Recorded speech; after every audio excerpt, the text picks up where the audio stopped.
Bismillahirrahmanirrahim. Yang terhormat Ketua Panitia Alumni 2690, Ibu Rati. Yang kami hormati Kang Adipura Prahaswara, serta teman-teman alumni yang kami sayangi. Assalamualaikum warahmatullahi wabarakatuh. Waalaikumsalam warahmatullahi wabarakatuh. Alhamdulillahirrabbilalamin. Wassalatu wassalamu ala asrafil anbiya'i wa ala mursalin Sayyidina Muhammadin wa ala alihi wa sahbihi ajma'in. Rabbi shrah sadri wa yassir li amri wahlul 'uqdatam min lisani yafqahu qawli. Amma ba'du. Puji syukur kita panjatkan kehadirat Allah Subhanahu wa taala karena pada hari ini kita dapat berkumpul bersama dalam keadaan sehat walafiat dalam pertemuan acara taklim kedua alumni SMA 2690 yang merupakan rangkaian dari program kita di awal sebelum kita menuju kepada reuni itu sendiri. Kita mengadakan taklim secara berkala. Alhamdulillah juga kita sampaikan salawat dan salam kepada Nabi besar Muhammad SAW beserta keluarga dan para sahabatnya serta pengikutnya yang setia hingga akhir zaman. Sebelum kita memulai acara pada siang hari ini, kita sama-sama membaca basmalah. Bismillahirrahmanirrahim. Semoga Allah memudahkan acara ini dan melancarkan serta memberikan manfaat serta berkah untuk kita semua. Amin ya rabbal alamin. Amin ya rabbal alamin. Pertama-tama akan kami sampaikan rundown acara pada siang hari ini, yaitu yang pertama adalah pembukaan sambutan dari Ketua Panitia Acara Alumni kita 2690 ini, yaitu Ibu Rati. Kemudian akan dilanjutkan dengan tausiah dari Kang Adipura. Kemudian ditutup dengan doa. Setelah itu kita bisa lanjut dengan acara bebas. Itu dari kami. Mengawali acara ini, kami persilakan kepada Ibu Teteh Ratih untuk memberikan sambutan. Ya, makasih. Assalamualaikum warahmatullahi wabarakatuh. Waalaikumsalam teman-teman semuanya. Apa kabar teman-teman semuanya? Alhamdulillah. Sehat-sehat dan bahagia. Ya. Sekaligus saya ucapkan selamat menjalankan ibadah puasa buat teman-teman semua. Semoga diberikan kekuatan dan kelancaran hingga waktu berbuka nanti. Selamat bergabung di acara taklim online via Zoom meeting yang insya Allah banyak pencerahan untuk kita semua. Kali ini temanya adalah mengenal Allah lebih dekat yang akan disampaikan oleh Kang Adipura beberapa saat ke depan nanti. Terima kasih juga untuk teman-teman yang sudah membantu persiapan acara ini. Intinya silaturahmi kita di tengah wabah corona harus tetap berjalan dengan penuh semangat dan semoga wabah ini segera berakhir agar kita bisa segera temu kangen seperti yang sudah kita rencanakan. Biar menyingkat waktu, yuk kita ikuti kegiatan dari Kang Adipura secara hikmat hingga selesai nanti. Semoga apa yang kita upayakan hari ini akan membawa kebaikan pada diri kita, keluarga kita, serta segenap keluarga besar alumni SMA 2690. Amin. Wabillahi taufiq wal hidayah. Wassalamualaikum warahmatullahi wabarakatuh. Waalaikumsalam warahmatullahi wabarakatuh. Terima kasih kepada Teh Ratih yang sudah memberikan sambutannya. Selanjutnya kita menuju ke acara inti, yaitu tausiah yang akan disampaikan oleh Kang Adipura Prahaswara, yang mungkin rekan-rekan semua sudah mengenal wajahnya. Yang di sekitar tahun yang ada sinetron Gerhana ya. Yang masih ingat sinetron Gerhana, tukang bubur naik haji. Dan beliau memang sering mendapat peran antagonis ya, walaupun sebenarnya orangnya nggak antagonis kok, sangat baik sekali. Amin ya rabbal alamin. Alhamdulillah kita hari ini bisa bersilaturahim dengan beliau dan mungkin insya Allah nanti banyak hal-hal yang bisa menjadi hikmah dan pembelajaran untuk kita. Pada intinya tidak mau dipanggil Ustadz ya Kang. Iya. Beliau ingin berdiskusi hari ini, materi pun mungkin nanti beliau hanya setengah jam, kemudian nanti kita akan bebas berdiskusi, saling bertanya atau saling mengeluarkan pendapat. Yang kami persilakan itu saja. Semoga semua berjalan lancar dan semua rileks ya Kang ya. Jadi nggak semua dibikin asik aja. Ya itu aja. Kami persilakan kepada Kang Andi untuk memulai tausiah ini. Baik. A'udzubillahi minasyaitonirrajim. Bismillahirrahmanirrahim. Assalamualaikum warahmatullahi wabarakatuh. Waalaikumsalam. Semoga Allah memberikan keselamatan, rahmat, dan berkah untuk kita, dan kita selalu diberikan kekuatan untuk menghadapi segala apa yang Allah berikan kepada kita. Bapak dan Ibu yang selalu dimuliakan Allah, alhamdulillahirabbil alamin, asyhadu an la ilaha illallah wa asyhadu anna Muhammadar Rasulullah. Allahumma shalli ala Muhammad wa ala ali Muhammad. Allahumma shalli ala Muhammad fil awwalina wa shalli ala Muhammad fil akhirina wa shalli ala Muhammad fi nabiyina wa shalli ala Muhammad fil mursalina wa shalli ala Muhammad fil mara'il ala ila yaumidina. Allahumma shalli ala Muhammad salata ridha wa du'a nasbiri du'a. Bapak dan Ibu yang selalu dimuliakan Allah, perkenalkan nama saya Adi Pura. Saya belum menjadi ustadz, saya belum menjadi kiai, saya pemain sinetron. Kalau tidak percaya pemain sinetron, silakan buka di YouTube, cek nama Adi Pura. Itu pasti adalah beberapa film yang saya mainkan. Dan sampai hari ini pun saya masih bermain sinetron dengan judul Anak Langit.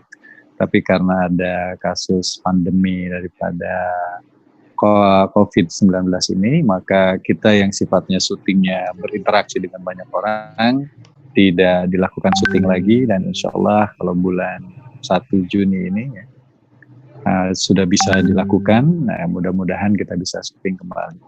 Dan hari ini sebelumnya ingin saya perkenalkan kepada Bapak dan Ibu bahwa kajian yang akan saya pergunakan adalah sebuah metode. Metodenya saya akan kupas sedikit, baru kita masuk ke tema. Kalau kita memiliki sebuah buku, katakanlah buku itu, apalah terserah buku itu. Nah, yang bisa menafsirkan buku itu adalah yang menulis buku itu atau yang membaca buku itu. Misalnya saya bikin suatu buku, judulnya Borokokok. Yang bikin buku Borokokok Adi Pura. Tiba-tiba di dalam tulisan buku itu tertulis seperti ini. Turunlah laki-laki ganteng dari mobil yang berwarna hitam. Nah, laki-laki ganteng ini akan menimbulkan multitafsir. Maka ganteng seseorang kan berbeda-beda. Ada yang bilang gantengnya George Clooney, ada yang bilang gantengnya Rano Karno, ada yang bilang gantengnya, dan ada yang bilang gantengnya Dude Herlino, siapapun. Ketika dikatakan turun dari mobil berwarna hitam, mobil yang berwarna hitam pun akan menimbulkan multitafsir. Mobil warna hitamnya apa ini? Mau merek A, merek B, merek C, merek D. Nah, yang bisa menjelaskan laki-laki ganteng dan mau turun dari mobilnya apa adalah yang penulis. Begitupun di dalam Al-Quran. Ketika ada sebuah ayat di dalam Al-Quran, maka yang bisa menafsirkan ayat Al-Quran itu siapa? Ya Allah, karena Allah yang bikin ayat itu. Nah, caranya bagaimana? Nah, di dalam Al-Quran surat 24 An-Nur ayat 18. Jadi ini hanya baru pembukaannya. Surat 24 An-Nur ayat 18. A'udzubillahi minasyaitonirrajim. Bismillahirrahmanirrahim. Rabbi sinirma. Ada bayanul linas wa huda wa rahmatil mu'minin. Nah, di dalam ayat ini jelas dikatakan bahwa Allah yang akan menjelaskan ayat-ayatnya. Jadi yang akan menjelaskan ayat itu adalah Allah. Wa yubainu lakumul ayati wallahu alimun hakim, kata Allah. Di surat 24 An-Nur ayat 18, wa yubainu lakumul ayati wallahu alimun hakim. Allah yang akan menjelaskan ayat-ayatnya karena Allah yang mau mengetahui, mau bijaksana. Ya. Wa yubainu lakumul ayati wallahu alimun hakim. Allah yang akan menjelaskan ayat-ayatnya karena Allah Maha mengetahui, Maha bijaksana. Jadi yang bisa menjelaskan Al-Quran ya Allah. Nah, sekarang pertanyaannya, bagaimana cara Allah menjelaskan Al-Quran tadi? Di dalam Al-Quran surat 24 An-Nur ayat ke-46. Nah, teman-teman nanti saya akan kirim rangkumannya melalui WA ke Mbak Nia. Jadi teman-teman tenang aja, cukup mendengarkan buka ayatnya kalau ada, karena nanti rangkumannya akan saya akan kirim. Ya, jadi daripada nanti nulis ngedengerin pusing, don't worry, be happy. Saya siapin semuanya. Jadi audiens cukup tenang mendengarkan, tertib, beres. Di dalam Al-Quran surat 24 An-Nur ayat 46, kalimatnya seperti ini, A'udzubillahi minasyaitonirrajim, laqad anzalna ayatin mubayyinatin wallahu yahdi may yasha'u ila siratal mustaqim. Allah akan menurunkan ayat-ayat lain yang menjelaskan kepada orang yang dikehendakinya untuk ditunjukkan kepada jalan yang lurus. Jadi yang bisa menjelaskan Al-Quran adalah Allah, dan cara Allah menjelaskan Al-Quran adalah satu ayat, dijelaskan ayat yang lain, dijelaskan ayat yang lain, dijelaskan ayat yang lain. Nah, metode menafsirkan seperti inilah yang saya pergunakan hari ini. Jadi nanti pengajian kita itu akan menggunakan sebuah metode menafsirkan Qur'annya dengan cara satu ayat dijelaskan ayat yang lain, dijelaskan ayat yang lain, dijelaskan ayat yang lain. Kenapa metode ini dipilih? Karena yang bisa menafsirkan Quran adalah yang membuat Al-Quran. Yang bikin Al-Quran ada Allah. Dan Allah sudah berfirman di surat 24 An-Nur ayat 18, wa yubainakumul ayati wallahu alimun hakim. Allah yang akan menjelaskan ayat-ayatnya karena Allah Maha mengetahui, Maha bijaksana. Kalau kita menafsirkan belum tentu tafsir itu benar. Bagaimana cara Allah menafsirkan? Laqad anzalna ayati mubayyinatin wallahu yahdi may yasha'u ila siratal mustaqim. Allah akan menurunkan ayat-ayat lain yang menjelaskan. Maka 30 menit ke depan kita akan membuka masalah mengenal Allah dengan sistem satu ayat, dijelaskan ayat yang lain, dijelaskan ayat yang lain, dijelaskan ayat yang lain. Jadi sebelumnya saya kasih tahu dulu kepada audien metode saya, ya, biar nanti cukup paham. Oh, Adipura itu pakai metode ini. Metode ini dalilnya di dalam Al-Quran, surat 24 An-Nur ayat 18, surat 24 An-Nur ayat 46. Ya, nah, mari kita lanjut sekarang. Tema hari ini adalah mengenal Allah. Saya sering melihat orang katanya menyembah Allah, tapi tidak menunjukkan bahwa dia sedang beribadah kepada Allah. Banyak orang yang katanya melakukan ibadah, apapun itu agamanya, bagi Islam mungkin dia rajin sholat, dia rajin baca Quran, dia juga rajin berpuasa. Atau bagi orang-orang yang berbeda agama dengan kita, dia bisa pergi ke gerejanya, atau dia bisa pergi ke kuil, atau ke tempat ibadah mereka. Tetapi tidak menunjukkan bahwa dia sedang menyembah Allah. Kenapa? Karena saya sering melihat mayoritas daripada kita tidak mengenal Allah yang kita sembah. Kita hanya belajar zaman dulu lagi SD, tapi kita tidak pernah upgrade pengetahuan itu. Zaman SD kita belajar bahwa Allah adalah yang menciptakan langit dan bumi. Coba lihat kursi, kita lihat kursi. Nah, kursi ini itu pasti ada yang menciptakan. Siapakah yang menciptakan kursi ini? Oh, yang menciptakan kursi ini adalah pembuat kursi. Maka langit dan bumi pun ada pencipta. Nah, penciptanya adalah Allah. Kita cuma sampai pada tingkatan pemahaman tentang Allah seperti itu. Bahwa yang menciptakan langit dan bumi adalah Allah.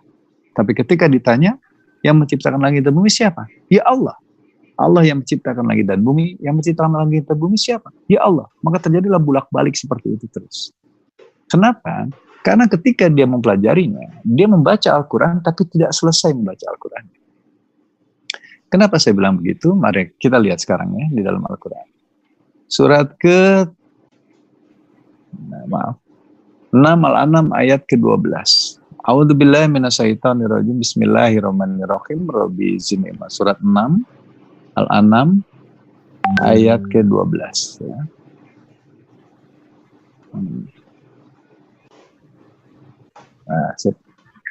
Kuliman mafis samawati wa mafil ad kulillah kataba ala nafsihi rahmat la yajma'anakum ila yaumil qiyamati la raiba fihi alladziina khasiru anfusahum fahum la yu'minun.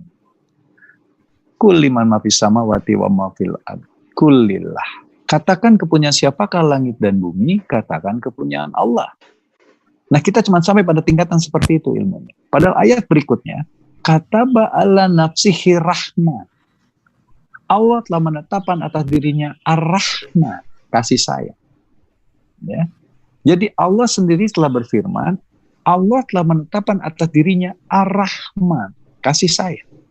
Jadi kalau kita menyembah Allah, kita harus menyembah Zat Maha Rasa kasih sayang tadi. Dan ayat ini diulang kembali di surat 6 Al-An'am ayat ke-54. Surat 6 Al-An'am ayat ke-54. Wa idza za'akal ladina yu'minuna bi ayatina faqul salamun alaikum kataba rabbakum ladzi nafsihi rahmah annahu man amila minkum syu'an bi jahalatin sumataba min ba'dihi wa aslaha fa annahu ghafurur rahim. Apabila orang-orang yang beriman kepada ayat-ayat Allah datang kepadamu, katakan salamun alaikum. Allah telah menetapkan atas dirinya ar-rahman.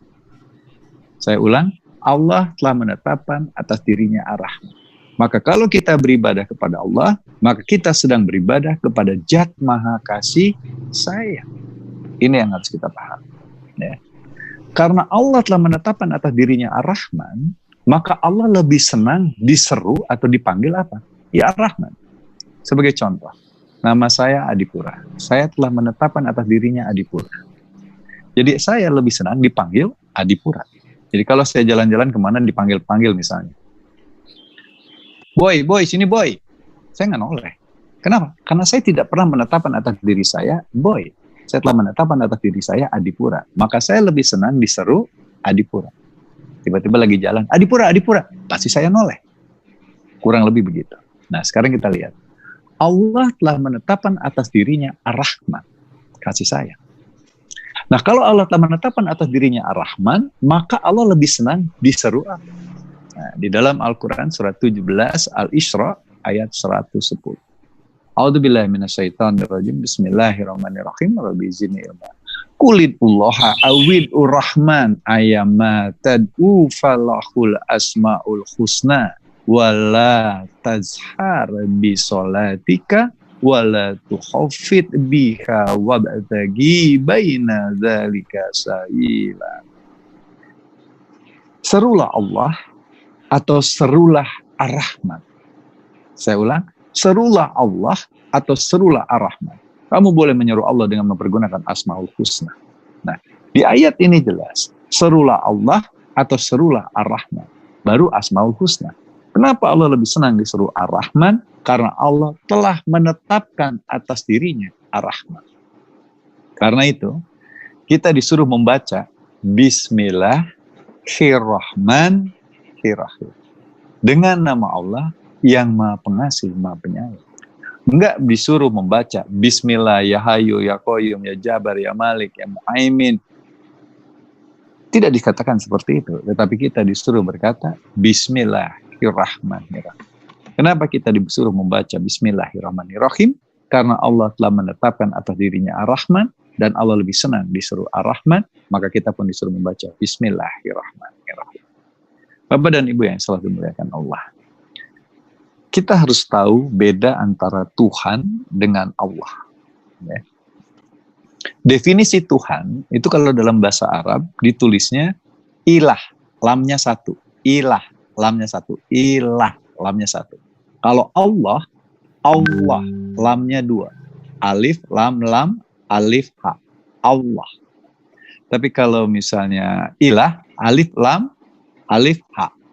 Lamnya satu. Apa bedanya ilah dengan Allah?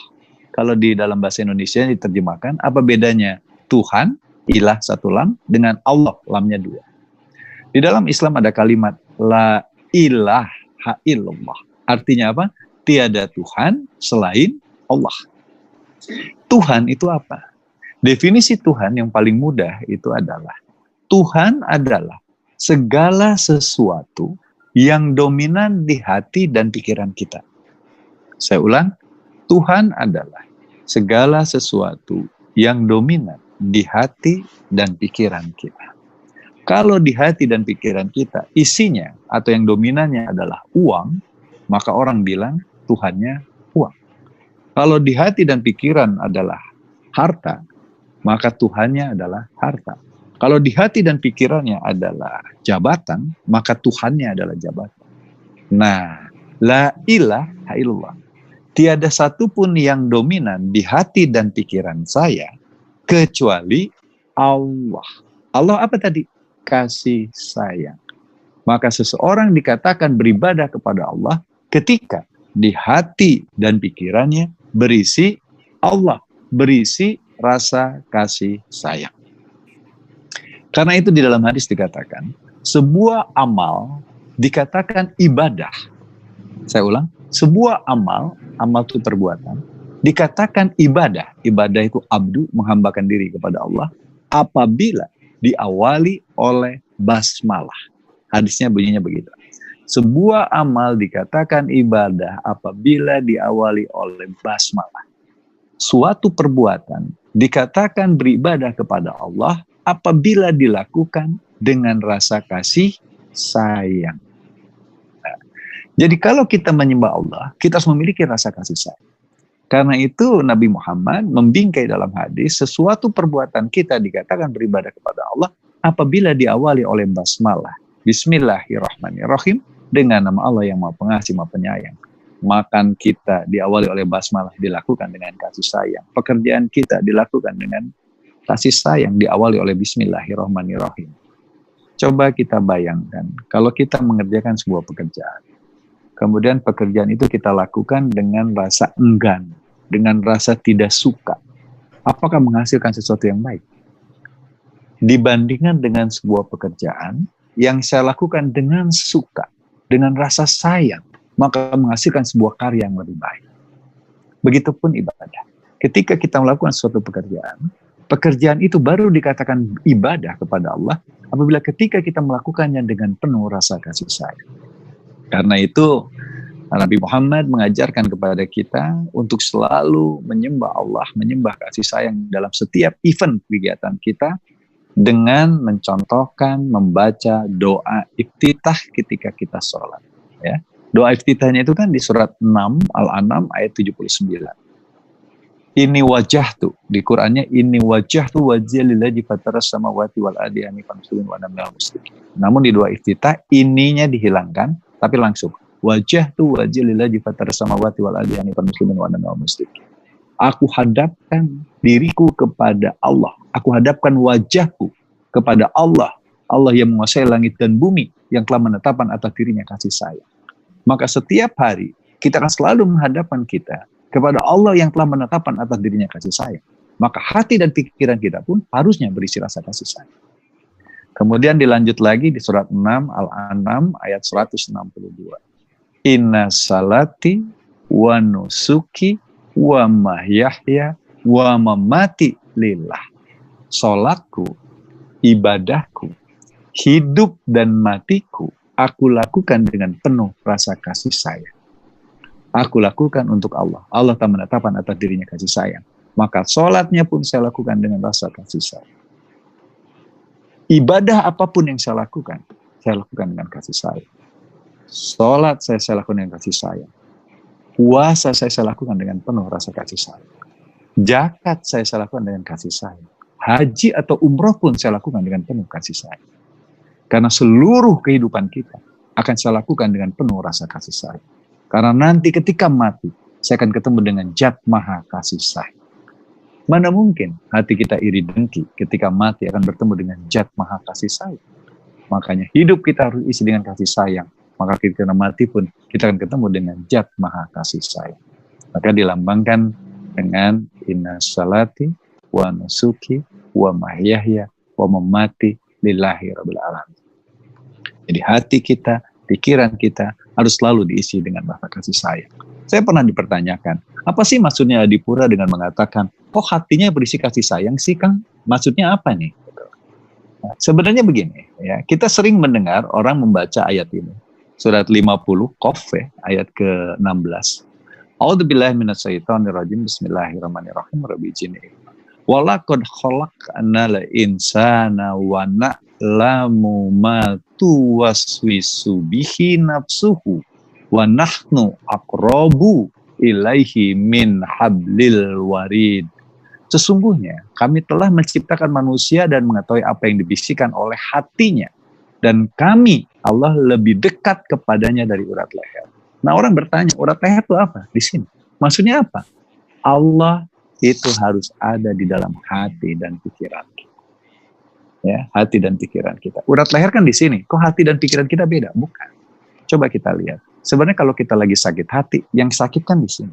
Makanya ada istilah sakitnya di sini. Sebenarnya kan ini nggak ada hubungannya. Ya. Yang membuat sakit itu bukan di sini. Kalau tiba-tiba dadanya sakit, itu karena kerja jantung yang berpacu di luar normal. Kerja daripada paru-paru yang bekerja di luar normal. Atau jantung yang berpacu. Maka ternyata sakit di sini. Padahal ini semua terjadi karena perintah yang ada di otak kita. Ada talamus, ada amigdala di sini. Dan talamus atau amigdala ini bekerja berdasarkan apa yang didengar kemudian diolah di otak. Jadi sebenarnya kalau lo bilang sakit hati, yang sakit bukan di sini sebenarnya. Jadi kalau sakit hati harusnya megang gini, aduh aku sakit hati. Kenapa? Karena rasa sakit hati di sini itu disebabkan karena perintah daripada otak kita, amigdala dan talamus itu yang menggerakkan jantung dan paru-paru bekerja di luar normal. Maka terasa sakitnya di sini. Padahal aslinya di sini. Ya kan? Dan Allah lebih dekat daripada urat leher. Allah bukan di sini, tapi Allah lebih dekat dari urat leher. Artinya apa? Aku lebih dekat daripada urat leher. Aku ada dalam hati dan pikiranmu. Ketika dalam hati dan pikiranmu berisi aku, maka akulah Tuhan. Nah, di sini kontaknya. Makanya kalau kita lanjutkan di ayat yang lain, di surat ke-58 ayat ke-7 ya. Munjadilah. Dalam ayat Munjadilah, ayat ke-7, kalimatnya begini. A'udzubillahi minasyaitonirrajim. Bismillahirrahmanirrahim. Rabbi izinni. Alam tara annallahu ya'lamu ma fis samawati wa ma fil ard ma yakunu min najwa salasatin illa huwa rabihuhum wala khamsatin illa huwa sadisuhum wala adna min dzalika wala aksaro illa huwa ma'ahum aina ma kanu summa yunabbi'uhum bima amilu yaumal qiyamah innallaha bikulli syai'in alim. Tidakkah kamu perhatikan bahwa sesungguhnya Allah mengetahui apa yang ada di langit dan bumi? Tiada pembicaraan 3 orang melainkan Allah yang keempat. Jadi kalau kita lagi berbicara 3 orang, Allah yang keempat. Dan tiada pembicaraan 5 orang, melainkan Allah yang keenam, Hamzah yang keenam. Dan tidak pula pembicaraan antara jumlah yang kurang dari itu atau lebih banyak, melainkan Allah berada bersama mereka dimanapun mereka berada. Nah, jadi Allah tuh tahu betul apa yang kita lakukan. Ya. Jadi kalau bahasa kerennya begini, Adipura, kalau kamu menyembah Allah, maka di dalam hati dan pikiranmu harus berisi aku ya. Inna salati wa nusuki wa mayaya wa mamati lillah. Ketika apapun yang kamu lakukan, maka yang ada di dalam hati dan pikiranmu adalah aku. Aku telah menetapkan atas dirinya Ar-Rahman, kasih sayang. Maka kamu dikatakan beribadah kepadaku apabila kamu melakukan semua perbuatan itu dengan rasa kasih sayang. Dan ingat ya Adipura, bahwa aku adalah CCTV yang selalu mengawasi kamu. Kapanpun kamu ada, dimanapun kamu berada, aku adalah CCTV yang melihat semua. Kebayang nggak? Kalau kita menyadari bahwa Allah selalu beserta kita, apa yang terjadi?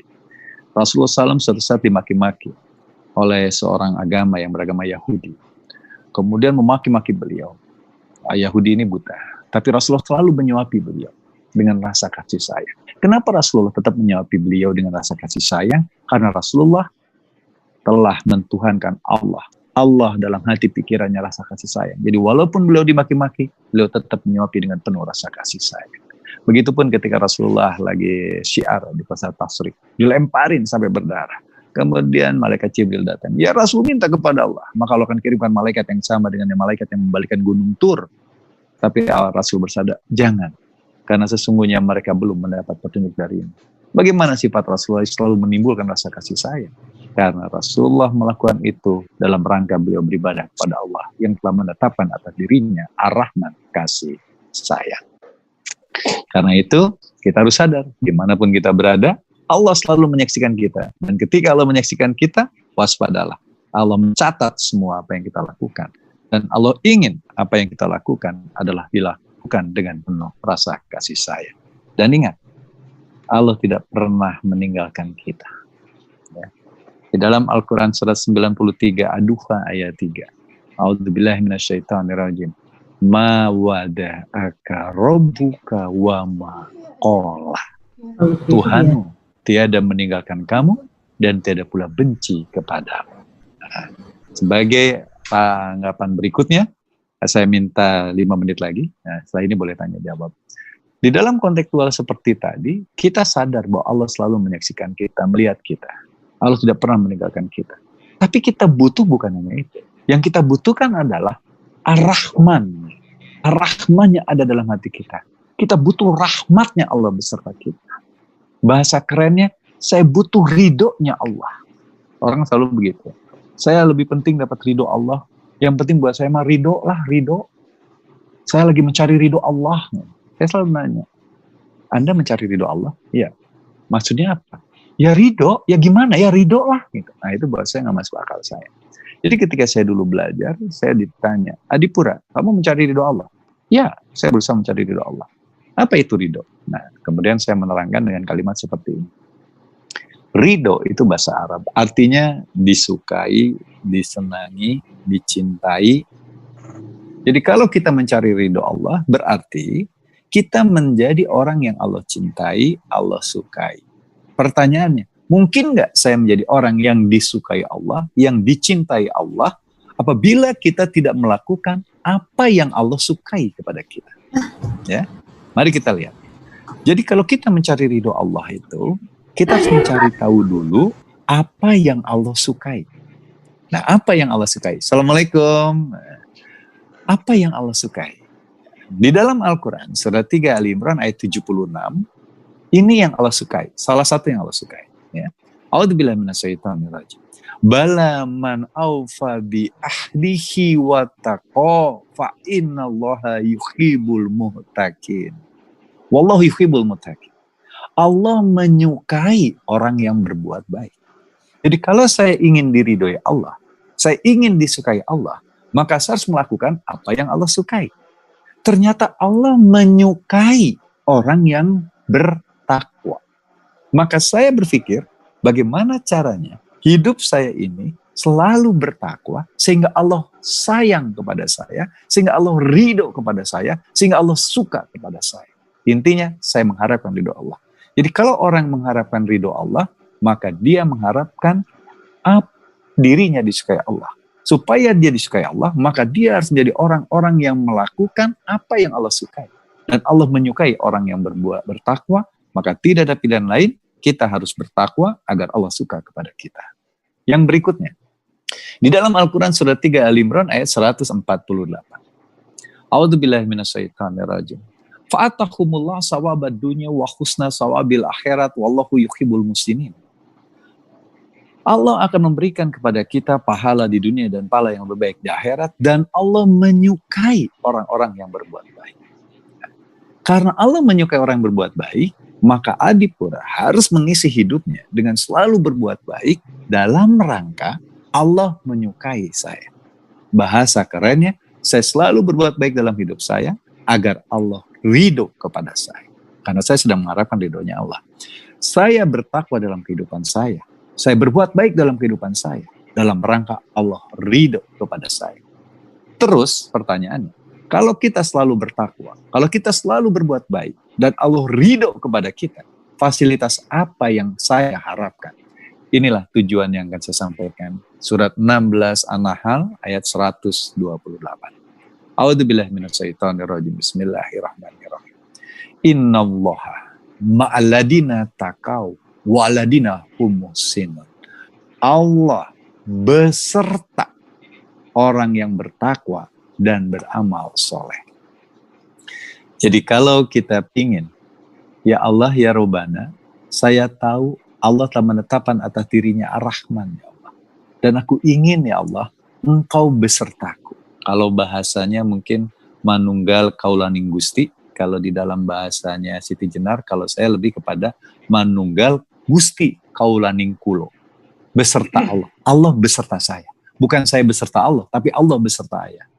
Nah, maaf. Bukan saya beserta Allah, tapi Allah beserta saya. Karena ayatnya gitu. Innallaha ma'alladina taqaw waladina humusinun. Allah beserta orang yang bertakwa dan beramal soleh. Jadi ketika saya bertakwa dan beramal soleh, Allah beserta saya. Nah, itu harus kita yakini. Karena itu adalah ayat Allah. Jadi menurut saya, kalau kita pingin bagaimana caranya ya Allah agar selalu timbul rasa kasih sayang dalam hati dan pikiran saya. Karena jujur rasa kasih sayang kita ini kadang-kadang kan turun. Padahal ketika kita memiliki rasa sayang, Allah beserta kita. Ya. Allah memberikan sebuah cara. Caranya surat 19 Maryam ayat ke-96. A'udzubillahi minasyaitonirrajim. Bismillahirrahmanirrahim. Ya ayyuhalladzina amanu wa amilus solihati sayad'alur rahumur rahmanur rahim. Hei orang beriman dan beramal soleh, kelak Allah akan tanamkan dalam hatinya Ar-Rahman, rasa kasih sayang. Jadi kalau kita ingin Ar-Rahman beserta kita, kata Allah, kamu harus berbuat baik. Karena ketika kamu beriman kepada Allah dan kamu menjadi takwa, terus kamu berbuat baik, Allah akan tanamkan dalam hatimu Ar-Rahman. Atabarobakumul ladzi nafsihi rahman. Allah tanamkan dalam hatimu rasa kasih sayang. Makanya ada istilah di bulan puasa ini, puasa adalah untukku, kata Allah dalam hadis. Kenapa?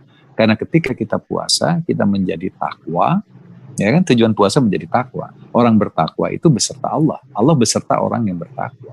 Jadi ketika berpuasa di bulan Ramadan dan menjadi takwa, maka Allah beserta kita. Maka ada istilah puasa untukku. Nah, insya Allah di bulan Ramadan ini menghantar kita menjadi orang yang bertakwa dan selalu berbuat baik, sehingga Allah berkenan beserta kita. Innallaha ma'aladina taqaw walina humsin. Saya akan rangkum dulu, 5 menit ini saya akan rangkum. Allah telah menetapkan atas dirinya Ar-Rahman. Surat 6 Al-An'am ayat 12, surat 6 Al-An'am ayat ke-54. Allah telah menetapkan atas dirinya Ar-Rahman. La ilaha illallah, tiada Tuhan selain Allah. Tuhan adalah segala sesuatu yang dominan di hati dan pikiran. Allah telah menetapkan atas dirinya kasih sayang. Maka tidak ada satupun yang dominan di hati dan pikiran saya kecuali Allah. Allah telah menetapkan atas dirinya kasih sayang. Maka kalau saya beribadah kepada Allah, hati dan pikiran saya harus berisi rasa kasih sayang. Karena itu Rasul bersabda, sebuah amal dikatakan ibadah apabila diawali oleh basmalah. Bismillahirrahmanirrahim. Artinya apa? Kita harus melakukan segala sesuatu dengan penuh rasa kasih sayang.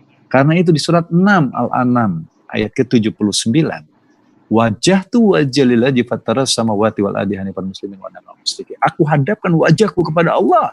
Allah yang telah menetapkan atas dirinya kasih sayang. Sehingga inna salati wa nusuki wa mayaya wa mamati lillah. Sehingga salatku, ibadahku, hidup dan matiku aku lakukan dengan penuh rasa kasih sayang. Surat 6 Al-An'am ayat 162. Karena Allah telah menetapkan atas dirinya Ar-Rahman, maka Allah lebih senang diseru Ar-Rahman. Surat 17 Al-Isra ayat 110. Maka bismillah dengan nama Allah. Allah yang mana? Ar-Rahman Ar-Rahim. Maka kita disuruh membaca Bismillahirrahmanirrahim. Allah ternyata menyukai orang yang bertakwa. Surat ketiga Ali Imran ayat 76. Dan Allah menyukai orang yang berbuat baik. Surat 3 Ali Imran ayat 148. Ketika kita selalu berbuat baik, ketika kita selalu bertakwa, Allah berkenan beserta kita. Surat 16 An-Nahl ayat 128, innallaha ma'aladina taqaw waladina humsin. Dan ingat, Allah lebih dekat daripada urat leher kita. Surat 50 Qaf ayat 16. Karena itu, Allah ada dimanapun kamu berada. Surat 58 Al-Mujadilah ayat 7. Kenapa? Allah ingin hati dan pikiran kita berisi rasa kasih sayang. Insya Allah ke depan kita termasuk orang-orang yang memiliki rasa kasih sayang. Supaya rasa kasih sayang Allah tanamkan dalam hati kita, berdasarkan Al-Quran surat 19 Maryam ayat 96, Anda harus beriman kepada Allah, Anda berbuat baik, lalu Allah tanamkan dalam hatinya rasa kasih sayang. Jadi konsep mengenal Allah yang akan saya sampaikan adalah seperti ini. Nanti saya kasih waktu banyak untuk tanya jawab. Sementara itu yang saya sampaikan, silakan Ibu Betty untuk menjadi moderator kalau seandainya ada pertanyaan. Baik, alhamdulillah, terima kasih Kang Adi sudah memberikan materi tadi setengah jam, cukup padat ya, padat dan sangat dalam. Semoga rekan-rekan sudah ada mencatat apa yang ingin ditanyakan, silahkan. Atau mau bicara langsung dalam forum ini, ataupun ditulis di chat. Nanti Kang Niko akan mensummarikan, nanti akan menginfokan kepada saya yang mau bertanya, atau langsung silahkan. Bisa hands up, angkat tangan gitu ya, kalau misalnya mau tangan. Hands up begini. Saya buka 3 pertanyaan, boleh head up ya, lebih enak langsung ya. Ya, ini katanya ada unmute aja. Ada yang dari Malaysia ya? Oh, itu yang live streaming ya, Mas Iqbal, di YouTube. Oh gitu. Iya, alhamdulillah saya juga di Malaysia pernah tinggal selama 6 bulan di Ceras. Dulu kita ada kerjasama sama pihak HVD buat TV3, jadi kita kerja di sana selama 6 bulan. Jadi cakap Malaysia sikit boleh lah, seronok lah. Wah, pasalnya kita nak tinggal kat situ. Kalau ada kawan kita nak tinggal kat Singapura pun kita tinggal kat situ. Pernah kita teriman lah tinggal kat situ. Kena kerja pula kat situ lah. Seronok lah. Banyak pengalaman kita punya. Ada yang di mana lagi? Luar negeri di mana lagi? Amerika? Saat ini ada yang di Amerika. Mas Iqbal sudah join di YouTube live streamingnya. Mungkin Kang Saad sudah bisa info apakah ada pertanyaan dari Kang Iqbal atau rekan-rekan di Zoom ini ada yang mau bertanya? Ya, mau bertanya Betty. Silakan. Ya. Assalamualaikum warahmatullahi wabarakatuh. Waalaikumsalam warahmatullahi wabarakatuh. Rita Riani. Iya. Ada videonya. Tanya dong, Kak. Biar kenal, Kang Adinya mau kenal juga. Kita kan biar kenal. Amin. Maaf Kang, aku pemalu soalnya jadinya. Sudah. Oke. Ini kan temanya adalah mengenal Allah ya, Kang Adi. Iya. Terkait dengan sifat Allah Ar-Rahman pengasih, definisi secara luasnya terkait dengan Ar-Rahman tersebut. Apakah Ar-Rahman itu sifat Allah untuk ya ayuhan nas kepada seluruh umat manusia, atau ya ayyuhalladzina amanu kepada orang-orang yang beriman? Karena di kalimat basmalah, Bismillahirrahmanirrahim, dengan nama Allah yang Maha Pengasih lagi Maha Penyayang, seperti itu. Nah, pengasih itu artinya apakah di sifat Allah itu diberikan kepada hambanya, kepada seluruh umat manusia, atau hanya kepada umat Islam saja? Mungkin mohon penjelasannya secara lebih luas, Kang Adi. Iya, saya suaranya hafal nih, tapi ya mudah-mudahan kita nggak salah ya. Jadi begini, alhamdulillah minasyaitonirrajim, bismillahirrahmanirrahim. Dalil penafsiran bismillahirrahmanirrahim. Itu kata sebagian ulama menafsirkan bahwa Ar-Rahman itu untuk sifat orang yang beriman. Nah, dalil yang dipergunakan orang tersebut menafsirkan seperti itu berdasarkan Al-Quran surat 19 Maryam ayat ke-96 sebenarnya. Nah, dia mempergunakan kalimat itu. Ya, surat 19 Maryam ayat 96 tadi saya sudah bacakan. A'udzubillahi minasyaitonirrajim. Innaladina amanu wa amilu sholihati sayaz'alulahkumur rahmanu wudan. Nah, kalimatnya begitu. Sesungguhnya orang-orang yang iman dan beramal saleh, kelak setelah itu Allah yang Maha Pemurah akan menanamkan dalam hatinya rasa kasih sayang. Rahman. Nah, jadi Ar-Rahman. Nah, jadi orang berpikir bahwa Ar-Rahmannya ini adalah spesifik untuk orang yang beriman. Dalilnya seperti itu. Ar-Rahman, Ar-Rahim. Nah, Ar-Rahim buat alam semesta. Nah, dari situlah dia berusaha untuk menafsirkan bahwa Ar-Rahman itu sifatnya untuk orang yang beriman, Ar-Rahim buat orang semua. Nah, dalil itulah yang mengatakan bahwa Ar-Rahman itu untuk orang yang beriman. Mungkin cukup memahami ya Bu ya. Dalil penafsiran orang tersebut gitu loh. Ar-Rahman itu dipergunakan untuk orang beriman. Innaladina amanu. Namun ada kalimat berikutnya lagi, wa amilus sholihah. Jadi dipaket. Jadi orang beriman yang tidak beramal soleh ya tidak bisa mendapat rahmannya Allah juga dong. Jadi dia satu paket. Dia memiliki, dia beriman kepada Allah, tapi dia juga selalu beramal soleh. Maka dia kapal dua. Nah, ini barulah dia mendapatkan rahmannya Allah. Sementara itu yang maksudnya ya. Mudah-mudahan cukup dipahami. Oke. Ini boleh kita langsung diskusi Bu Betty sebagai moderator atau bagaimana? Boleh. Kita masih lanjut untuk ini, silakan dilanjutkan aja, nggak apa-apa. Nggak apa-apa. Oke, Kang Adi, terima kasih atas penjelasannya. Artinya kesimpulannya bahwa sifat Ar-Rahman itu ditujukan kepada orang yang beriman, yang beramal saleh. Yang beramal saleh seperti itu. Ya. Beriman, artinya bukan beriman itu beriman. Kalau kata kita beriman artinya adalah orang Muslim.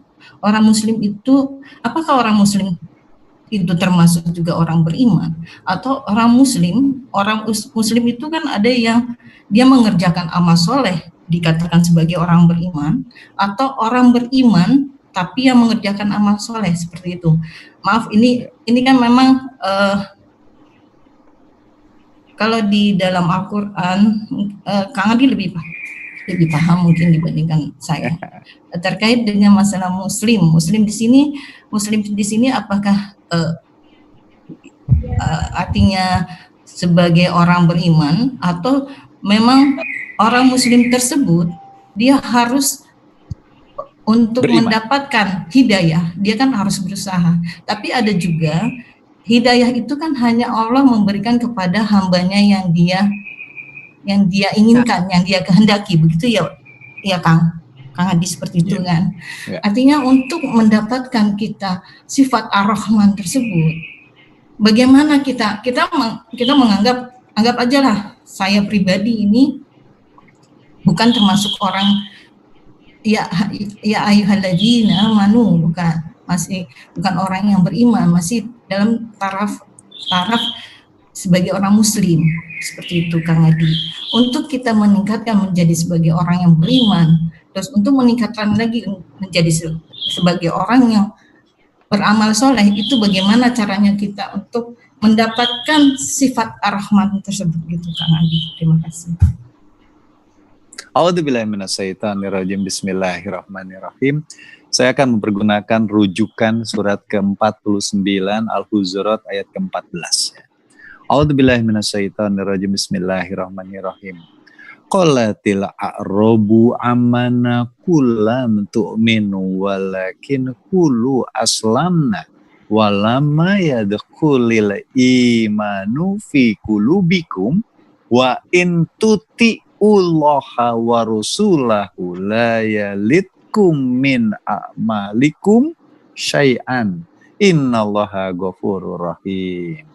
Orang-orang Arab Badu itu berkata, kami telah beriman. Katakanlah, kamu belum beriman. Tapi katakanlah, kami telah tunduk, muslim. Karena iman itu belum masuk ke hatimu. Jika kamu taat kepada Allah dan Rasulnya, dia tidak akan mengurangi sedikit pun pahala amalanmu. Sesungguhnya Allah Maha Mengampun lagi Maha Penyayang. Jadi dalam level ini ada yang namanya pertama muslim. Muslim itu orang yang berserah diri kepada Allah. Kalau di dalam fikih, muslim itu adalah orang yang membaca syahadat. Syahadat itu kalau nanti kapan-kapan boleh dibuka di Adipura Aktor Channel. Nanti di sana dikatakan ada modul namanya kenapa kita harus bersyahadat. Nah, jadi syahadat itu adalah perjanjian kita akan taat Allah, taat Rasul. Jadi orang muslim itu baru berjanji, saya akan taat Allah, taat Rasul. Oke? Tetapi kalau iman itu beda. Setelah muslim baru kita naik kepada tingkatan iman. Maka kalau tadi ada istilah, apakah orang muslim langsung beriman? Belum tentu. Tapi muslim adalah tingkatan pertama untuk bisa naik kepada tingkatan iman. Bahasa kerennya, imannya belum sampai ke hati. Jadi saya baru ngomong, asyhadu alla ilaha illallah wa asyhadu anna muhammadar rasulullah. Tapi saya belum taat Allah, taat Rasul. Dalam kehidupan saya masih belum itu. Nah, berarti saya belum beriman. Gitu. Kita baru sampai tingkatan muslim, itu yang pertama. Yang kedua, apakah orang muslim bisa mendapat petunjuk? Nah, itu beda ya. Kalau kita lihat dalilnya, di dalam kontekstual yang tadi Ibu tanyakan, itu memang benar. Ini kasus kepada pamannya Rasulullah SAW. Itu bisa kita lihat dalilnya di surat 28 Al-Qasas ya, ayat ke-56.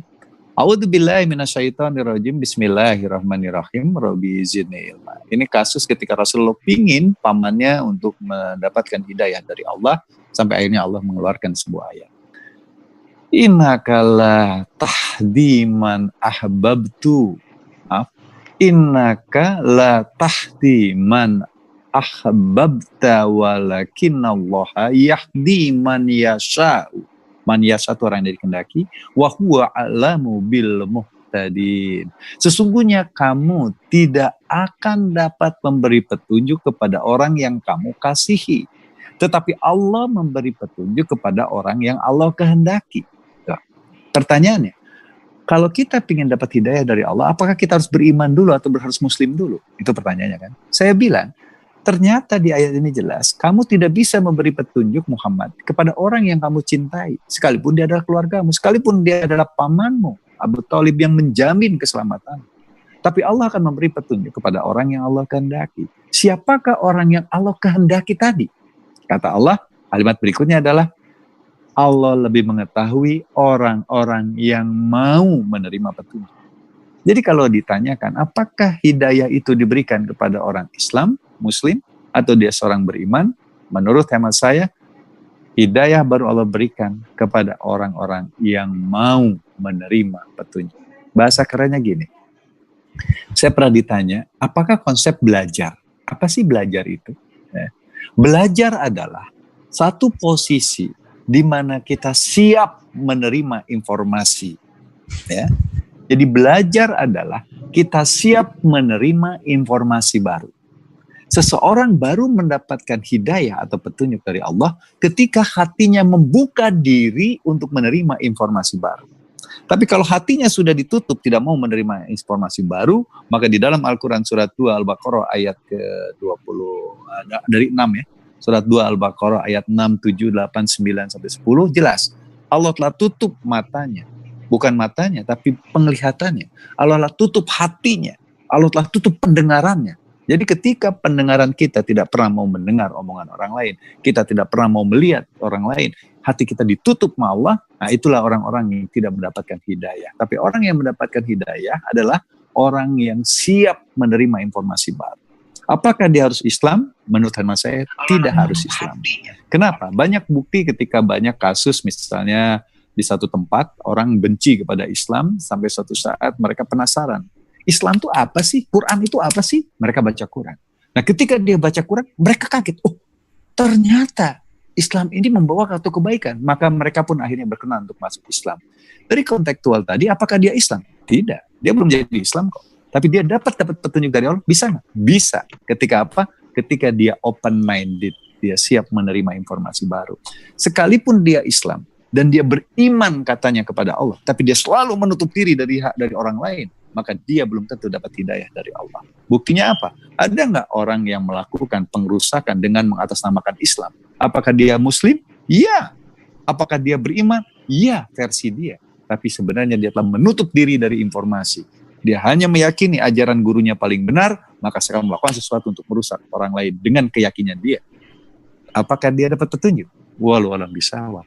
Jadi menurut hemat saya, petunjuk Allah tidak hanya untuk orang Islam. Tapi untuk siapa? Untuk siapapun manusia yang berkenan membuka dirinya untuk mau menerima petunjuk. Berdasarkan surat ke-28 Al-Qasas ayat ke-56 tadi. Sesungguhnya kamu tidak dapat memberi petunjuk kepada orang yang kamu kasihi. Tetapi Allah memberi petunjuk kepada orang yang Allah kehendaki. Dan Allah lebih mengetahui orang-orang yang mau menerima petunjuk. Wallahu a'lam bishawab. Sementara begitu mungkin jawabannya. Ya, terima kasih Kang Adi. Baik, pertanyaan selanjutnya dari anggota di Zoom ini, ada yang mau bertanya langsung lagi? Silakan. Untuk sesi pertama masih ada 2 lagi. Ya, silakan. Nggak ada namanya. Wajahnya berbeda. Mungkin gak ada yang mau nanya tuh, kasihan lihat saya. Ada yang mau bertanya itu. Apa ya namanya? Maaf aku. Kang Edison. Iya. Wajahnya berbeda. Iya, terima kasih sudah diajak bergabung di dalam kegiatan yang baik ini. Edison Kurniawan, V1 2690. Domisili saya sekarang di Medan, jadi senang sekali bisa bergabung dalam kegiatan ini. Mungkin saya ingin bertanya kepada Ustadz Adi, definisi dari orang yang bertakwa dan berbuat baik, ya. Karena itu Allah mencintai. Nah, ini tadi saya kutip dari surat Al-Baqarah, Alif Lam Mim zalikal kitabul la raiba fihi hudal lil muttaqin. Jadi dalil muttaqin allazina yu'minuna bil ghaib, percaya kepada yang gaib, wa yuqimunas shalah, yang melaksanakan sholat, dan yang juga memberikan rezekinya kepada orang lain. Artinya di sini menurut pandangan saya bahwa orang kita berbuat baik itu di situ adalah orang yang menegakkan sholat, kemudian juga membayar zakat. Nah, mohon Kang Adi pencerahannya terkait dengan surat Al-Baqarah tersebut, dan hubungannya tadi dengan syarat kita agar dapat ridho dari Allah itu adalah agar kita berbuat baik dan juga kita harus bertakwa. Demikian, terima kasih. Ya. Alhamdulillah, syukurillah. Saya senang tinggal di Medan. Kita pindah tinggal di Medan. Kita tinggal dulu di Seisi Kambing B. Oh iya. Seisi Kambing B, dekat Deli Serdang ya. Tinggal di Raja Wali. Kalau Ya, saya sebelum Deli di Serdang. di Kang, di Iskandar Muda, Kang. Oh, kita kerja sekolah masa itu di Polonia. Jadi Oh kita iya, dekat mantap itu, Pak. lah. Nah, mantap lah ya kita tinggal di situ. Jadi begini, Kang. Definisi takwa itu ada dua yang saya tahu. Pertama, definisi takwa itu dengan mempergunakan ayat yang akan pakai. Surat 2 Al-Baqarah ayat 1 sampai 5 ya. Alif a'udzubillahi minasyaitonirrajim. Alif lam mim dzalikal kitabul la raiba fihi hudal lil muttaqin alladzina yu'minuna bil ghaibi wa yuqimuna sholata wa mimma razaqnahum yunfikun alladzina yu'minuna bima unzila waladina yu'minuna bima unzila.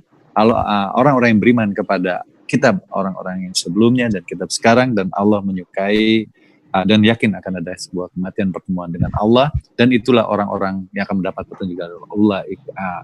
Itulah orang-orang yang akan mendapat petunjuk dari Allah. Jadi dari ayat ini definisi takwa itu yu'minuna bil ghaib wa yuqimuna shalah wa mimma razaqnahum yunfikun waladina yu'minuna bima unzila ilaika wa ma unzila wa bil akhirati hum yuqinun. Inilah orang-orang yang mendapat petunjuk dari Allah. Ulaika ala huda mir rabbihim wa ulaika humul muflihun. Inilah orang-orang yang mendapat petunjuk dari Allah. Jadi, ada orang yang beriman kepada yang gaib ya. Yang gaib itu iman itu sebenarnya semua gaib kan ya. Pertama, rukun iman itu kita pakai teman-teman aswaja dulu ya Kang ya. Rukun imannya ada 6. Pertama, iman kepada Allah. Allah Maha gaib. Iman kepada malaikat. Malaikat pun gaib. Iman kepada kitab, wujud, karena kita masih bisa megang kitabnya sampai sekarang. Iman kepada nabi. Nabi itu wujud, tapi kan bagi kita gaib, karena kita nggak pernah ketemu. Iman kepada qadar kadar. Kita tidak pernah tahu ketetapan Allah, kita tidak tahu apa yang akan terjadi ke depan. Maka itu pun bisa menjadi gaib. Dan yang keenam adalah hari akhir. Itu pun gaib. Dari 6 rukun yang kita imani, itu yang wujud cuma satu yang bisa kita pegang hari ini, yaitu Quran. Maka Al-Quran inilah yang akan membimbing kita untuk membuka semua tentang yang gaib tadi. Maka di ayat berikutnya adalah orang-orang yang mendirikan sholat. Pertanyaan saya, tahukah kita sholat kita diterima atau tidak? Kenapa Kang? Karena sholat adalah ibadah yang pertama kali dinilai Allah. Jadi kemarin saya sudah ngomong, alangkah nekatnya Adipura ketika saya mati dan ketemu Allah, kemudian saya tidak tahu bahwa sholat saya diterima atau tidak. Sementara itu ibadah yang pertama dinilai Allah. Dalam hadis, apabila sholatnya sudah benar, yang lainnya benar. Nah loh, saya mati, saya sholat, dan ketika saya tanya sama orang, Pak Ustadz, Pak Kiai, Pak Ulama, saya mau nanya, sholat kita diterima atau tidak? Ustadznya bilang, wallahu alam bisawab. Allah yang tahu. Waduh, bagaimana mungkin saya ketemu Allah dan saya tidak tahu sholat saya diterima atau tidak? Karena itu saya pernah nanya sama Ustadz saya, kepada Syekh Rahman Ahmad, Syekh, saya bilang, saya ingin tahu, apa sih yang disebut dengan sholat itu diterima atau tidak? Kemudian beliau tersenyum dan menjawab dengan sebuah kalimat di surat 29 Al-Ankabut ayat 45. Beliau ngomong begini, sholat kita diterima atau tidaknya yang tahu Allah. Maka kita harus merujuk di dalam Al-Quran. Sholat diterima atau tidak itu seperti apa? Dan rujukan di dalam Al-Qur'annya adalah surat 29 Al-Ankabut ayat 45. A'udzubillahi minasyaitonirrajim. Bismillahirrahmanirrahim. Rabbi zidni ilma. Utlu ma uhiya ilaika minal kitab wa aqimis shalah. Inna sholata tanha 'anil fahsya'i wal munkar. Wala zikrullahu akbar. Wallahu ya'lamu ma tasnaun. Bacalah apa yang di dalam Al-Qur'an dan dirikanlah sholat. Sesungguhnya sholat itu mencegah perbuatan-perbuatan keji dan mungkar. Saya ulang, sesungguhnya sholat itu menghindarkan kamu dari perbuatan keji dan mungkar. Gitu kan Kang? Ya. Saya pakai perumpamaan begini. Payung itu saya pakai ketika hujan supaya saya tidak basah kuyup. Setuju? Saya pakai payung ketika hujan supaya saya tidak basah kuyup. Jadi kalau saya sudah pakai payung masih basah kuyup, berarti payungnya apa Kang? Payungnya kan? Ulang. Kalau saya pakai payung ketika hujan dan saya tetap basah kuyup, berarti payungnya apa? Yang besar. Bolong, bocor atau rusak. Setuju? Iya. Sholat menghindarkan saya dari keji dan mungkar. Jadi kalau saya sholat terus, rajin terus, dan keji mungkar terus, kira-kira sholat saya gimana, Kang? Sholatnya nggak baik. Tah, itu. Maka kata guru saya Syekh Rahman Ahmad, Adipura, kalau kamu ingin tahu sholat kamu benar, kamu lihatnya ini ayatnya. Sholat menghindarkan perbuatan keji dan mungkar. Kalau kita tadi sholat subuh, setelah subuh sampai duhur, saya masih keji dan mungkar, maka kamu pertanyakan sholat subuh. Sholat subuh, sholat duhur saya diterima Allah, kamu lihat, setelah duhur sampai asar, kamu keji dan mungkar apa tidak? Kalau dari duhur sampai asar kamu keji dan mungkar, kamu pertanyakan sholat duhur. Begitupun sholat isya, asar, maghrib, dan isya. Dia bilang begitu. Dan dalam hadis dikatakan, sholat itu benar diterima Allah. Sholat itu sah apabila wudunya sah. Benar nggak, Kang? Nah, kita lihat sekarang. Ketika wudu disunahkan kita mencuci perabaan. Disunahkan kumur-kumur. Disunahkan hidung.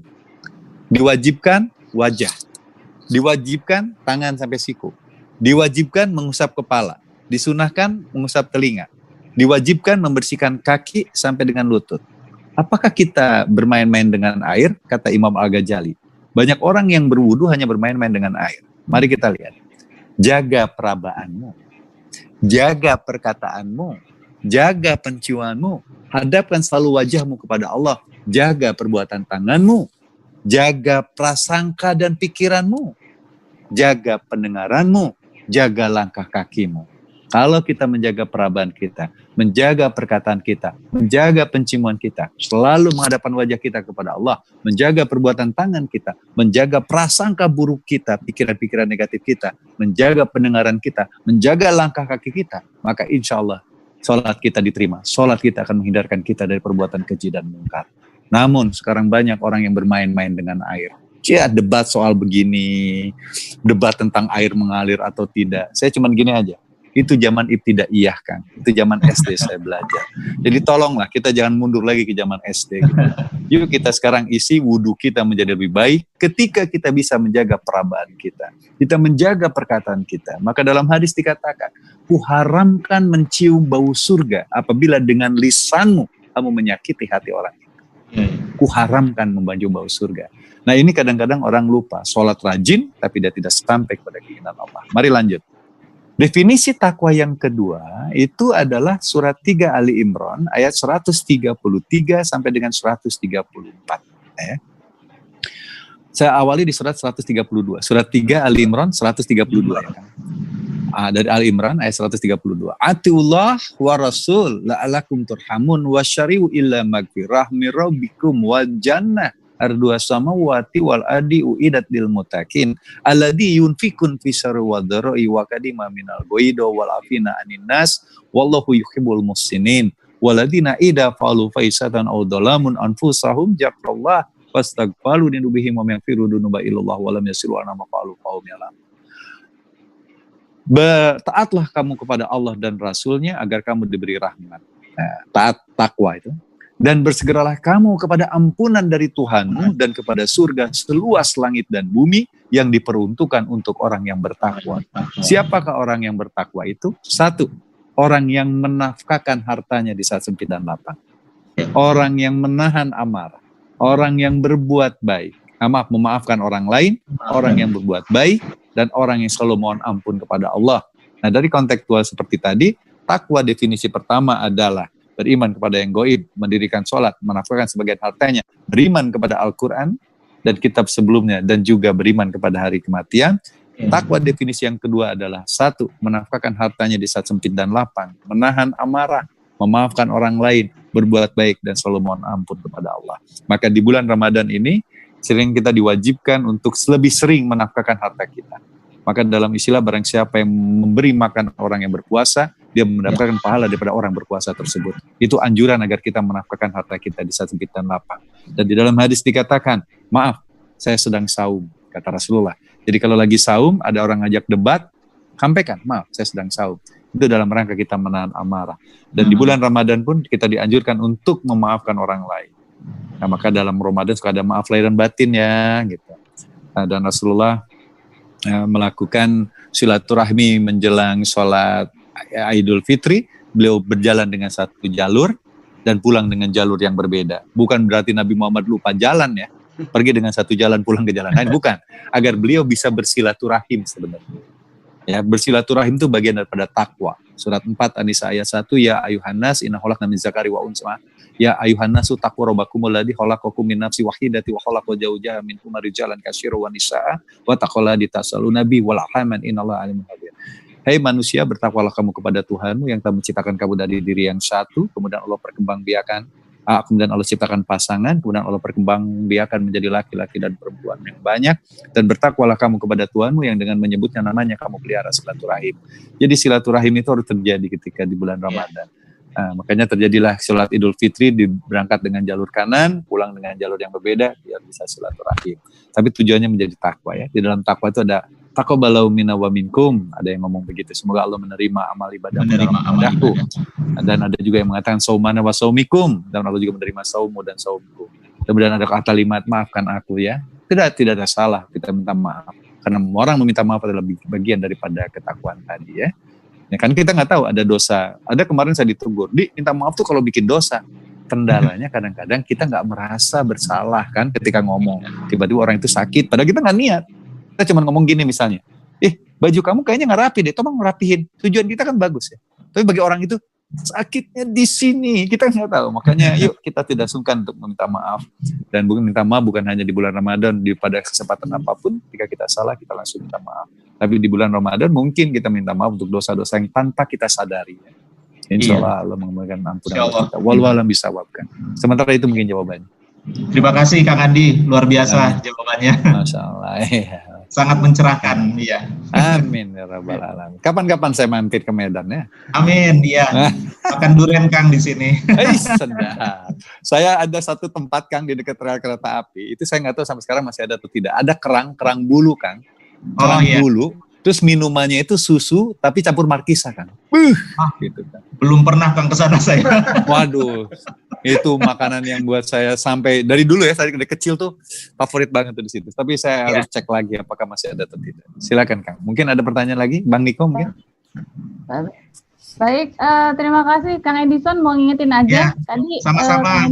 Kang Edison nawarin makan durian di Medan, jangan Kang Andi doang ya. Iya. Diajak ya. Kapan-kapan ya main kesini nanti. Amin.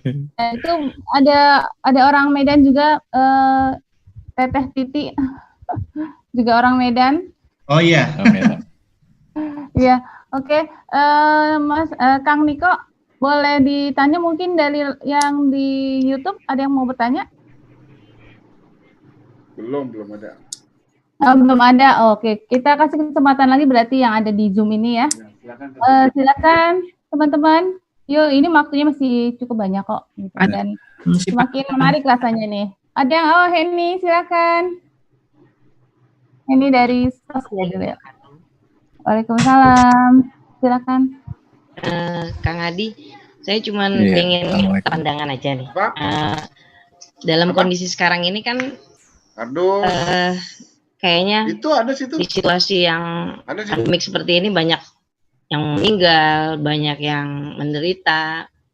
Menurut pandangan Kang Adi, skenario atau yang sedang Allah mungkin rencanakan untuk kita, atau mungkin ada sesuatu dari kita yang memang harus diperbaiki, yang bisa dibilang apakah ini sebagai pembersihan diri kita atau memang sebagai aset kita? Menurut Kang Adi gimana pandangannya? Ya. Demikian. Assalamualaikum warahmatullahi wabarakatuh. Waalaikumsalam warahmatullahi wabarakatuh. A'udzubillahi minasyaitonirrajim. Bismillahirrahmanirrahim.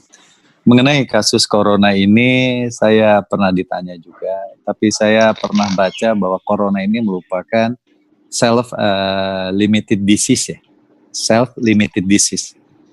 Self-limited disease itu adalah virus yang bisa mati dengan sendirinya. Jadi dia punya batas waktu gitu. Kalau dia self-limited disease, maka menurut hemat saya, dia lebih cenderung kepada surat 2 Al-Baqarah ayat 155. Coba Ibu bayangkan kalau seandainya virus corona itu dia airborne, bukan droplet. Lewat udara gitu Bu. Itu mati semua Bu, saya bilang. Benar nggak Bu? Jadi kalau Allah ingin menghilangkan manusia itu, jadikan sebuah virus yang outborn aja, Bu. Karena kan kebutuhan dasar manusia itu menghisap nafas kan. Ya. Nah, ketika itu melalui airborne, itu mati semua. Nah, ternyata ini penyakit melalui droplet. Nah, kalau melalui droplet, maka ini sifatnya self-limited disease katanya. Jadi kalau kita droplet, batuk gitu, kemudian di tempat itu diam sekian lama, itu dia mati sendiri. Maka disebut self-limited disease. Kalau self-limited disease, saya lebih cenderung mempergunakan surat 2 Al-Baqarah ayat 155 ya. A'udzubillahi minasyaitonirrajim. Bismillahirrahmanirrahim. Rabbizinillah. Walanabluwannakum bi syai'im minal khaufi wa ju'i wa naqdim minal amwali wal anfusi wa syamarah wa basyiri sabirin. Dan sesungguhnya akan kami berikan cobaan kepadamu. Ya, cobaannya itu. Tapi kalimatnya dengan kalimat begini, dengan sedikit ketakutan, kelaparan. Maka sempat kemarin kan, wah ini corona nih, wah orang pada takut lapar, borong barang-barang. Ya, kekurangan harta, banyak yang di PHK. Kayak saya misalnya dirumahkan, nggak ada syuting segala macam. Waduh, omset berkurang, mulai deg-degan. Kemudian saya juga mulai takut nih, kemana-mana ada yang bersin dikit, ada bersin dikit, Bu. Takut, ada yang batuk dikit, takut. Nah, kita ditakut-takuti akan jiwa. Saya ulang, dan sungguh akan kami berikan cobaan kepadamu dengan sedikit ketakutan akan kelaparan, kekurangan harta, jiwa, buah-buahan, dan berilah kabar gembira kepada orang-orang yang bersabar. Jadi Allah menganggap ini adalah suatu ujian. Ya, ujian. Dan alladzina idza asobathum musibatun qalu inna lillahi wa inna ilaihi raji'un. Nah, di ayatnya jelas. Orang-orang yang apabila ditimpa musibah, musibah itu kata dasarnya asoba. Asoba itu artinya segala sesuatu yang menimpa kita. Jadi apabila kita mendapatkan sesuatu yang menimpa kita, maka ucapkanlah inna lillahi wa inna ilaihi raji'un. Ini semua dalam rangka Allah menguji kita. Ya. Dengan di rumah kita lebih banyak waktu untuk belajar. Kita lebih banyak waktu untuk belajar Al-Quran. Dan anehnya, kejadian ini seiring dengan mau Ramadan kan. Ramadan. Kayak disengaja banget gitu loh. Untuk kita melihat gitu. Oh iya ya, berarti ini adalah waktu kita berintrospeksi. Memang akan ada sedikit ketakutan akan kelaparan, ketakutan akan nyawa, ketakutan akan harta gitu. Itu kan pasti terjadi. Saya juga sama gitu. Tapi ya kita harus hadapi aja. Anak saya 2 orang sekolah di Amerika. Kebetulan bulan Juni ini dia harus diwisuda di UW, University of Washington, dan yang satu lagi lulus dari college-nya, Southline College. Bulan Juni juga, dan kemudian mereka harus online, kuliahnya online, wisudanya online. Akhirnya saya memutuskan di bulan Mei agar mereka pulang. Alhamdulillah awal Juni itu kemarin, awal Mei tanggal 8 masih bisa pulang ke Indonesia setelah mengalami beberapa kali cancel.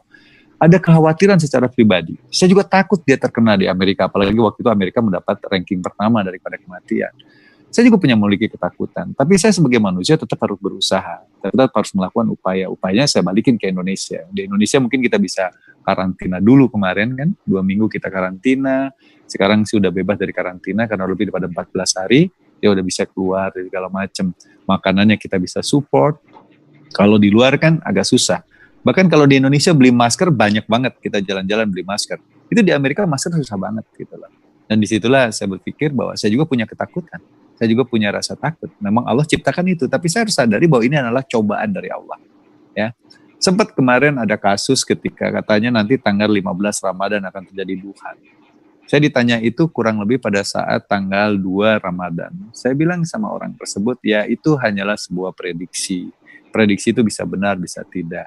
Namun kalau saya berpikir bahwa kasus sekarang ini, coba kita lihat secara kacamata positif ya Bu ya. Di daerah Venezuela itu dulu ada satu sungai yang selalu dilewati oleh gondola-gondola itu sampai sungainya kotor banget. Sekarang bisa bening banget Bu. Nah kita lihat deh kalau Ibu kapan-kapan lihat di Jakarta lah. Saya sering di Jakarta, waktu itu saya lihat dari apartemen saya lihat. Saya dulu ngelihat tempat yang di gedung lain itu susah Bu, karena asapnya terlalu kotor ya.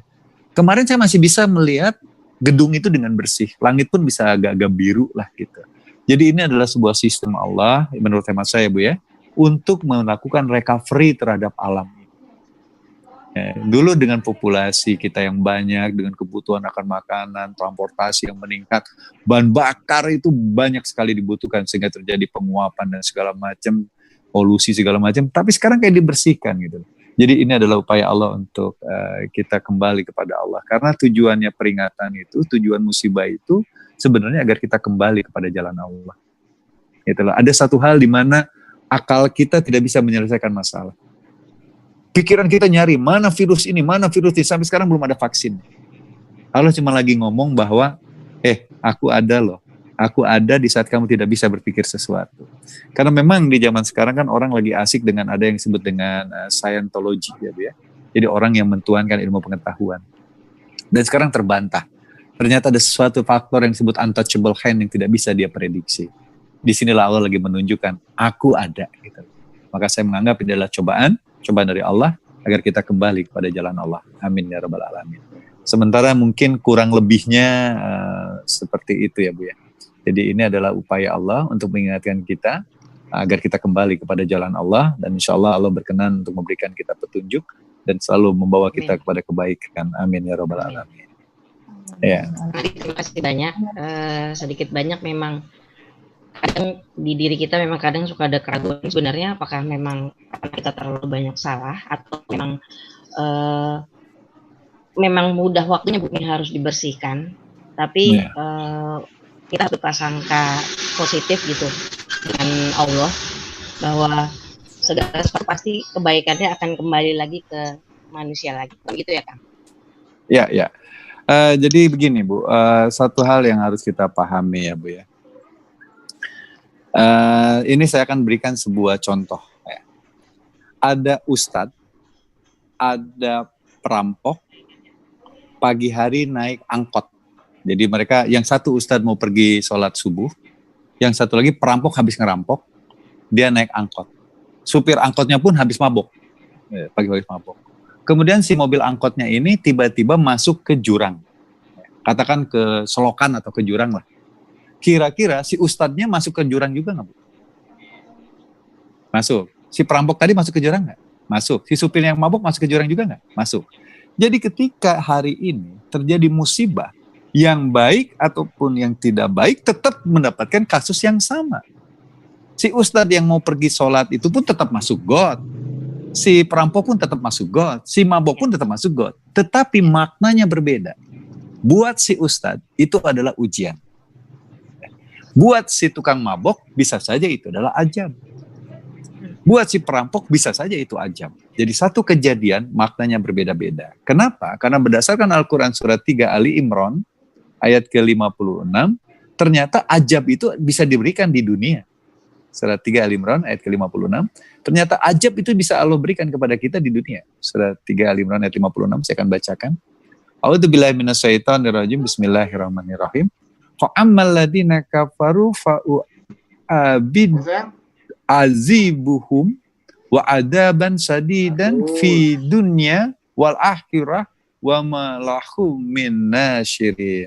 Adapun orang-orang yang mengingkari Allah, maka akan Allah siksa mereka dengan siksa yang sangat keras di dunia dan akhirat, dan mereka tidak memperoleh penolong. Jadi bisa saja kejadian ini adalah ajab buat sebagian orang. Tapi bisa saja ini adalah ujian bagi seseorang. Nah, yang tahu itu ujian atau ajab, diri kita sebenarnya. Caranya gimana? Kita introspeksi diri. Sebenarnya selama ini gue udah benar belum ya? Kalau belum benar, inilah momen kita memperbaiki. Kalau kita sudah benar, ini momen kita untuk meningkatkan, karena kita sedang diuji Allah. Amin ya rabbal alamin. Walau alam bisawab. Kurang lebih begitu. Baik Kang, terima kasih. Assalamualaikum warahmatullahi wabarakatuh. Waalaikumsalam warahmatullahi wabarakatuh. Ya, ini ada informasi, ada pertanyaan dari Abi ya. Abi dia monitornya lewat YouTube, teman kita. Ada titipan pertanyaan, mau tanya katanya, gimana sih kalau kita bisa tahu sholat kita diterima atau enggak? Itu aja Kang. Ya, buat Abi mohon maaf. A'udzubillahi minasyaitonirrajim. Bismillahirrahmanirrahim. Sekali lagi, yang tahu sholat kita diterima adalah Allah. Maka acuannya adalah Allah. Jadi acuannya adalah Al-Quran. Maka mari kita melihat sholat kita diterima atau tidaknya dari parameter apa yang ada di dalam Al-Quran. Nah, tadi saya sudah menyampaikan, kalau menurut Al-Quran sendiri, surat 29 Al-Ankabut ayat 45, sholat diterima Allah itu apabila kita tidak keji dan mungkar setelah sholat. Karena begini, dalil acuannya berdasarkan Al-Quran surat 4 An-Nisa ayat 103. Jadi kalau Abi mau nanti ada di Adipura Aktor Channel itu tentang salat kita diterima atau tidak. Di sana saya kupas lebih detail juga. Tapi sekarang saya akan kupas sedikit aja. Bahwa ketika kita sholat, ya, di surat 4 An-Nisa ayat 103. Kalimatnya begini bunyinya, Abi. A'udzubillahi minasyaitonirrajim.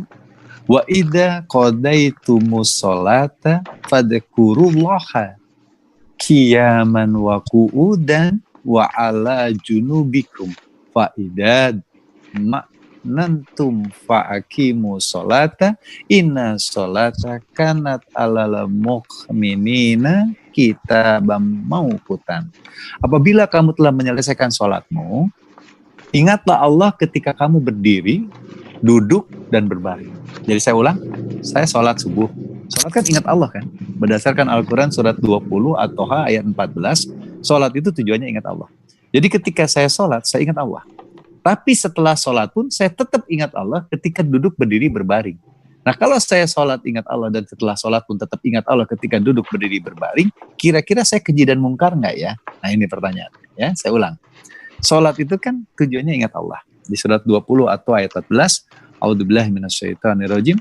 Innani anallahu la ilaha illa ana fa'budni wa aqimi sholata li zikri.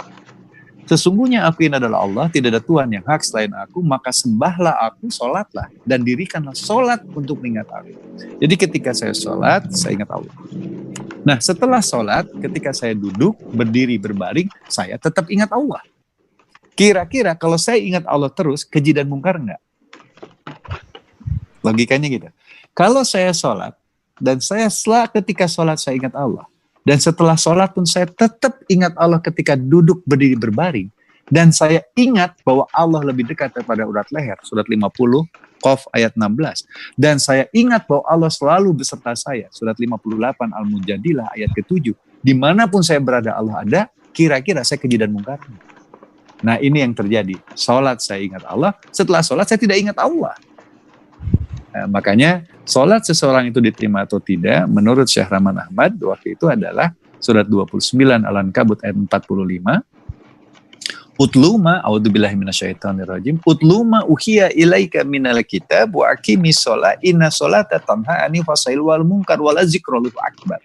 Sesungguhnya sholat itu menghindarkan kamu dari perbuatan keji dan mungkar. Kalau kalimat inna itu artinya serius, sesungguhnya. Sesungguhnya sholat itu menghindarkan kamu dari perbuatan keji dan mungkar. Jadi kalau sholat terus, kamu keji dan mungkar, berarti kamu sholat ingat Allah, tapi setelah sholat kamu nggak ingat Allah lagi. Nggak ingat kalau Allah selalu menyaksikan kita. Saya akan menyepertikan sebuah contoh di Singapura. Ya. Tahun 77 saya berangkat ke Singapura. Tahun 85 saya berangkat ke Singapura. Tahun 2018 saya ke Singapura. Itu perubahannya signifikan. 1977, 1980-an, itu saya masih melihat kotor Singapura itu. Dan crowded banget. Tapi di tahun 2018 kemarin, itu semua tertata rapi. Polisi pun tidak banyak yang berkeliaran. Saya melihat mereka, kenapa sih mereka bisa begitu? Nah, jawabannya simpel. Ternyata di setiap tempat di daerah Singapura itu terjadi adanya CCTV. Jadi kalau ada yang salah lihat titik, ketangkap nih, tangkap aja. Ada mobil melanggar, difoto, cetek langsung dikirim aja ke rumah tagihan. Nah, dengan sistem itu orang akan takut. Jadi dia nggak ngelihat polisi, dia lihat adalah kamera CCTV. Coba ibu bapak bayangkan, Singapura menjadi hal yang lebih baik karena mereka merasa diawasi oleh CCTV. Jadi mereka kalau mau buang sembarangan sampah dia takut. Karena ketika dia buang sampah sembarangan, dia terrecord, mukanya kelihatan, langsung dikirim tagihan ke rumah. Oh, dia takut, maka dia akan jaga. Coba kalau umat Islam menyadari bahwa Allah lebih dekat daripada urat lehernya dan Allah ada dimanapun kamu berada, maka dia akan selalu menjaga sikapnya. Kalau dia ingat Allah, sholat itu kan tujuannya ingat Allah. Jadi sholat itu semacam reminder system agar Anda ingat Allah. Dan setelah Allah pun Anda tetap ingat Allah ketika duduk berdiri berbaring. Maka otomatis sholat itu akan menghantar kita terhindar daripada perbuatan keji dan mungkar. Kurang lebih begitu Abi. Maka dalam hadis dikatakan sholatnya diterima Allah apabila wudunya diterima Allah. Sementara dalam wudu disunahkan mencuci perabaan, mencuci mulut, kumur-kumur, mencuci hidung. Diwajibkan membasuh wajah, diwajibkan membasuh tangan sampai siku, diwajibkan mengusap kepala, disunahkan mengusap telinga, diwajibkan mengusap kaki. Membersihkan kaki sampai mata kaki, membasuh sampai mata kaki. Coba Bapak dan Ibu bayangkan ya, coba Abi bayangkan. Kalau kita selalu menjaga perabaan, maka Nabi Muhammad adalah orang yang selalu menjaga wudhu. Menjaga wudhu itu bukan berarti Nabi Muhammad tidak pernah buang air kecil, buang air besar, atau tidak pernah mengeluarkan, buat kegiatan yang lainnya. Tetapi Nabi Muhammad selalu menjaga perabaan. Rasulullah SAW selalu menjaga perkataannya. Rasulullah SAW selalu menjaga penciumannya. Rasulullah selalu menghadapkan wajahnya kepada Allah. Dan Rasulullah SAW selalu menjaga perbuatan tangan. Rasulullah selalu menjaga pikirannya. Sebagian dari prasangkamu adalah dosa berdasarkan Al-Quran. Surat 49 Al-Hujurat ayat 12. Sebagian prasangkamu adalah dosa. Beliau menjaga prasangka jadi prasangka buruk. Beliau selalu menjaga pendengarannya.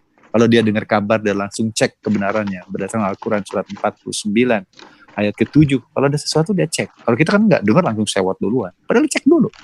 Dan dia selalu menjaga langkah kakinya. Dia selalu menjaga langkah kakinya, mengarahkan langkah kakinya kepada jalan-jalan yang Allah ridhoi. Maka insya Allah, dengan wudhu yang benar, dia menghantar kepada sholat yang benar. Sholat yang menghantar kepada menghindarkan dia dari perbuatan keji dan mungkar. Perbuatan keji adalah dia merugikan dirinya sendiri, dan perbuatan mungkar adalah dia merugikan orang lain. Kurang lebih begitu, Abi. Dan mungkin Abi bisa lihat di YouTube, ada Adipura Aktor Channel, itu di bab tentang sholat kita diterima atau tidak. Wallahu a'lam bishawab. Itu pendapat dari Syekh Rahman Ahmad, guru saya. Sementara gitu ya. Wallahu a'lam bishawab. Ada lagi pertanyaan? Baik, semoga Kang Abi walaupun nggak join bersama di sini, tapi sudah cukup bisa menerima apa yang sudah disampaikan oleh Kang Adi ya. Baik Kang Adi, ini waktunya memang tinggal sedikit lagi, tapi apakah kita masih boleh bertanya satu pertanyaan lagi dari saya? Boleh. Dari panitia ya. Jadi apa parameter kita kalau kita ini dekat sama Allah? Jadi kenapa Bu? Ada dibahas tadi, udah sebagian udah dibahas sama Kang Adi. So mungkin ada poin-poin yang langsung yang secara langsung bahwa menyatakan kalau parameter kita ini dekat sama Allah. Ya. Tadi sudah disampaikan a'udzubillahi minasyaitonirrajim, bismillahirrahmanirrahim. Tadi sudah disampaikan Allah beserta kita ketika kita takwa berbuat baik. Kan begitu ya. Innallaha ma'alladina taqaw waladina muhsinun, surat 16 ayat 128. Tapi kita ingin tahu juga kan, kalau Allah beserta kita parameternya apa ya Allah, gitu kan. Tadi dikatakan di surat 19 Maryam ayat 96, a'udzubillahi minasyaitonirrajim, innallaha ma'alladina taqaw waladina muhsinun. Ya ayyuhalladzina amanu wa amilus solihati sayaj'alul lahumur rahmanu wuddan. Orang beriman dan beramal soleh, kelak setelah itu Allah tanamkan dalam hatinya Ar-Rahman, kasih sayang. Ya. Maka ciri kita beserta Allah, satu, kita memiliki rasa kasih sayang. Surat 21 Al-Anbiya ayat 107. A'udzubillahi minasyaitonirrajim. Wa ma arsalnaka ila rahmatan lil alamin. Memiliki sifat rahmat bagi semesta alam.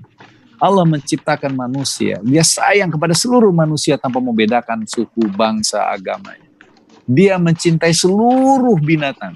Ya, nggak ada istilah, wah itu anjing potong kepalanya, kasihan, potong sini karena anjing itu haram. Tidak ada. Wah itu babi, potong telinganya satu. Nggak ada. Dia menciptakan, dia sayang kepada seluruh makhluk ciptaan Allah. Karena dia mewakili sifat Allah tadi yang Ar-Rahman. Itu yang pertama ya. Jadi dia memiliki rasa kasih sayang. Dan yang kedua, Ibu, ini yang agak-agak ampuh ya. Di surat ke 51 Az-Zariyat ayat 23. A'udzubillahi minasyaitonirrajim. Bismillahirrahmanirrahim. Rabbi zidni ilma. Surat ke-51 Az-Zariyat ayat 23. Fawarrobi sama'i wal aradi innahu lahaqqu mithla ma annakum tantiqun. Ini janji. Demi Tuhan langit dan bumi. Ini kalimatnya. Kan Allah telah menciptakan langit dan bumi kan. Demi Tuhan langit dan bumi. Sesungguhnya apa yang dijanjikan Allah akan terjadi seperti apa yang kamu ucapkan. Menjadi orang-orang yang sudah dekat dengan Allah, menurut ayat tadi, satu, dia selalu menempatkan hatinya penuh dengan kasih sayang kepada siapapun. Dan yang kedua, lisannya.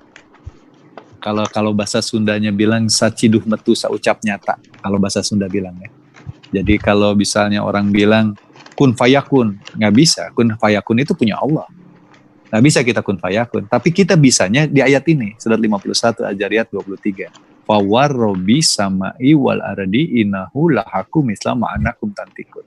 Demi Tuhan langit dan bumi, sesungguhnya apa yang dijanjikan Allah akan terjadi seperti apa yang kamu ucapkan.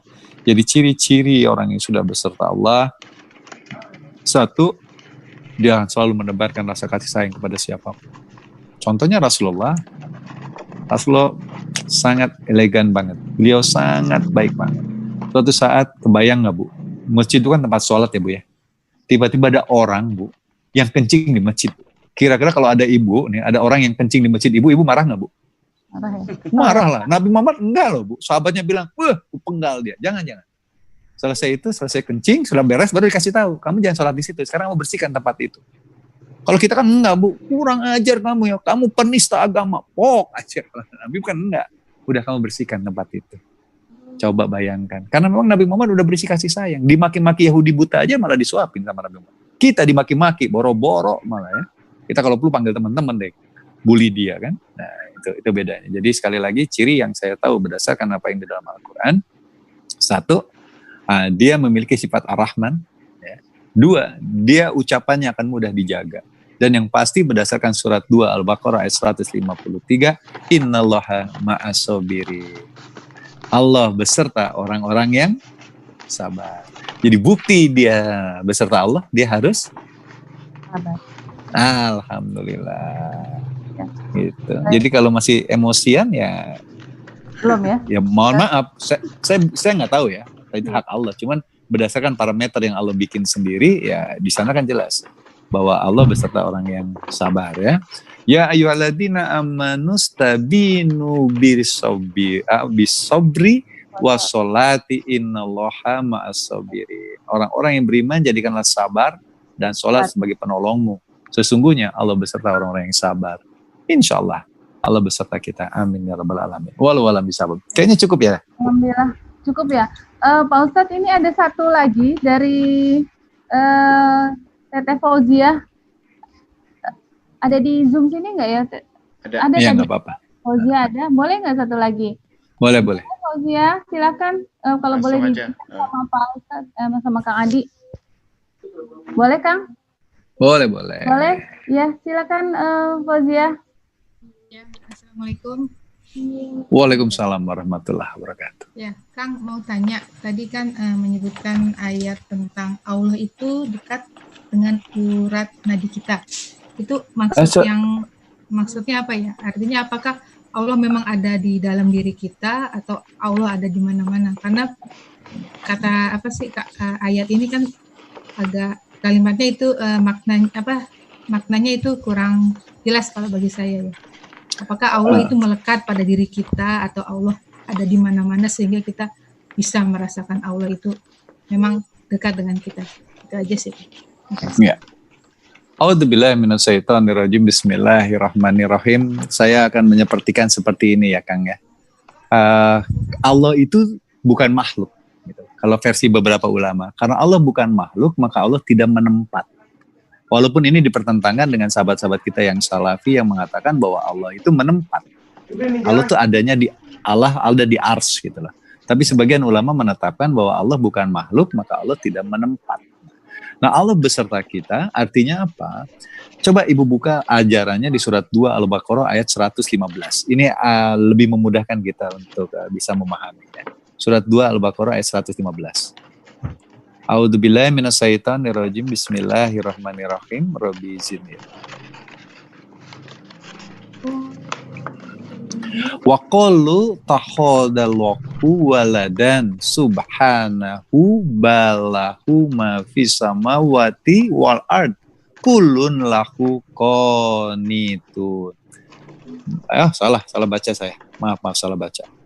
Walillahil masriku wal magribu wa aynama tuwallu fasama wa kullal wa fasama wajhullah innallaha wasi'un alim. Kepunyaan Allah lah timur dan barat. Maka kemanapun kamu menghadap, disitulah wajah Allah. Sesungguhnya Allah Maha Luas rahmatnya lagi mau mengetahui. Jadi ketika Allah beserta saya, apakah Allah beserta ibu? Pertanyaannya kan gitu. Sebenarnya kalau kita melihat, ibu lihat cahaya matahari. Kita lihat cahaya matahari ya, perumpamaan yang gampang. Kita lihat cahaya matahari.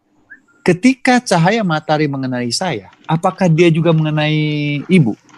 Apa dia juga mengenai rumah? Apa dia juga mengenai pohon? Apa dia juga mengenai hewan? Matahari itu mengenai semua pun. Tapi bukan matahari. Saya bukan Allah. Tapi saya tersinari cahaya matahari. Begitupun kita. Allah beserta kita. Bukan kita Allah. Ini yang diaku oleh Siti Jenar. Allah beserta saya. Siti Jenar ada nggak? Siti Jenar nggak ada. Yang ada Allah. Allah silakan datang. Allah nggak ada. Yang ada Siti Jenar. Nggak gitu. Saya tersinari matahari, tapi saya bukan matahari. Allah beserta saya, tapi bukan berarti Allah beserta saya. Nempel dengan saya, nempel kemana? Bukan. Gitulah. Jadi ketika Allah berfirman bahwa aku ada dimanapun kamu berada, bukan berarti Allah ikut ibu. Enggak. Kalau perumpamaannya mungkin lebih kepada perumpamaan cahaya Allah lah di surat 24 An-Nur ayat 35. Jadi Allah itu seperti cahaya, ini kan perumpamaan. Allah itu seperti cahaya. Nah jadi ketika kita dimanapun berada, kita kena cahaya matahari. Tapi Adipura bukan Allah, tapi saya terkena cahaya matahari. Karena itu di ayatnya, dimanapun kau menghadap, di sana wajah Allah. Jadi ketika saya kena cahaya matahari, saya juga melihat orang lain terkena cahaya matahari. Jadi kalau saya beserta Allah, maka frekuensi saya dengan frekuensi ibu harus sama nggak? Kan kita sama-sama beserta Allah kan. Dia juga terkena cahaya matahari, saya juga terkena cahaya matahari. Maka frekuensi saya dengan frekuensi dia harus sama. Maka saya harus menganggap siapapun yang di hadapan saya adalah cerminan dari ciptaan Allah. Maka dimanapun kau menghadap, di sana wajah Allah. Maka dimanapun saya berada, Allah beserta kita. Tapi kita bukan Allah. Namun kita terkena cahaya ilahiyah tadi. Kurang lebih begitulah maksudnya ya Bu ya. Jadi kalau Allah beserta kita, wah Allah kemana-mana dong, kamar mandi ikut juga. No, kita kena cahaya kan, tapi bukan berarti kita matahari gitu. Cukup dipahami Bunda? Ya berarti kita juga merasa berada dalam pengawasan Allah ya, yang disebut Mariyatullah ya. Nah, jadi itu sebenarnya. Intinya juga berarti kita harus menjaga segala sikap, perilaku dan perbuatan kita ya, bahwa kita selama ini memang diawasi oleh Allah ya.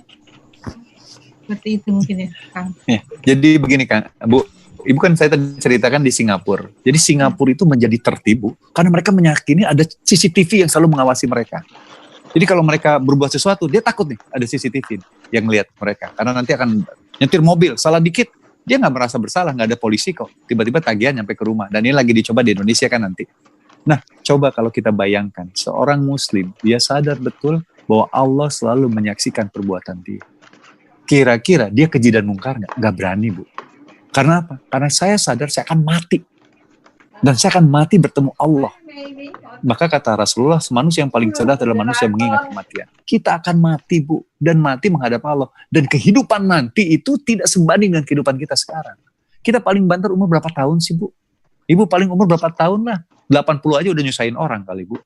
Bener nggak? Gitu. Bener nggak? Ini sama kemana? Ya udah gitu.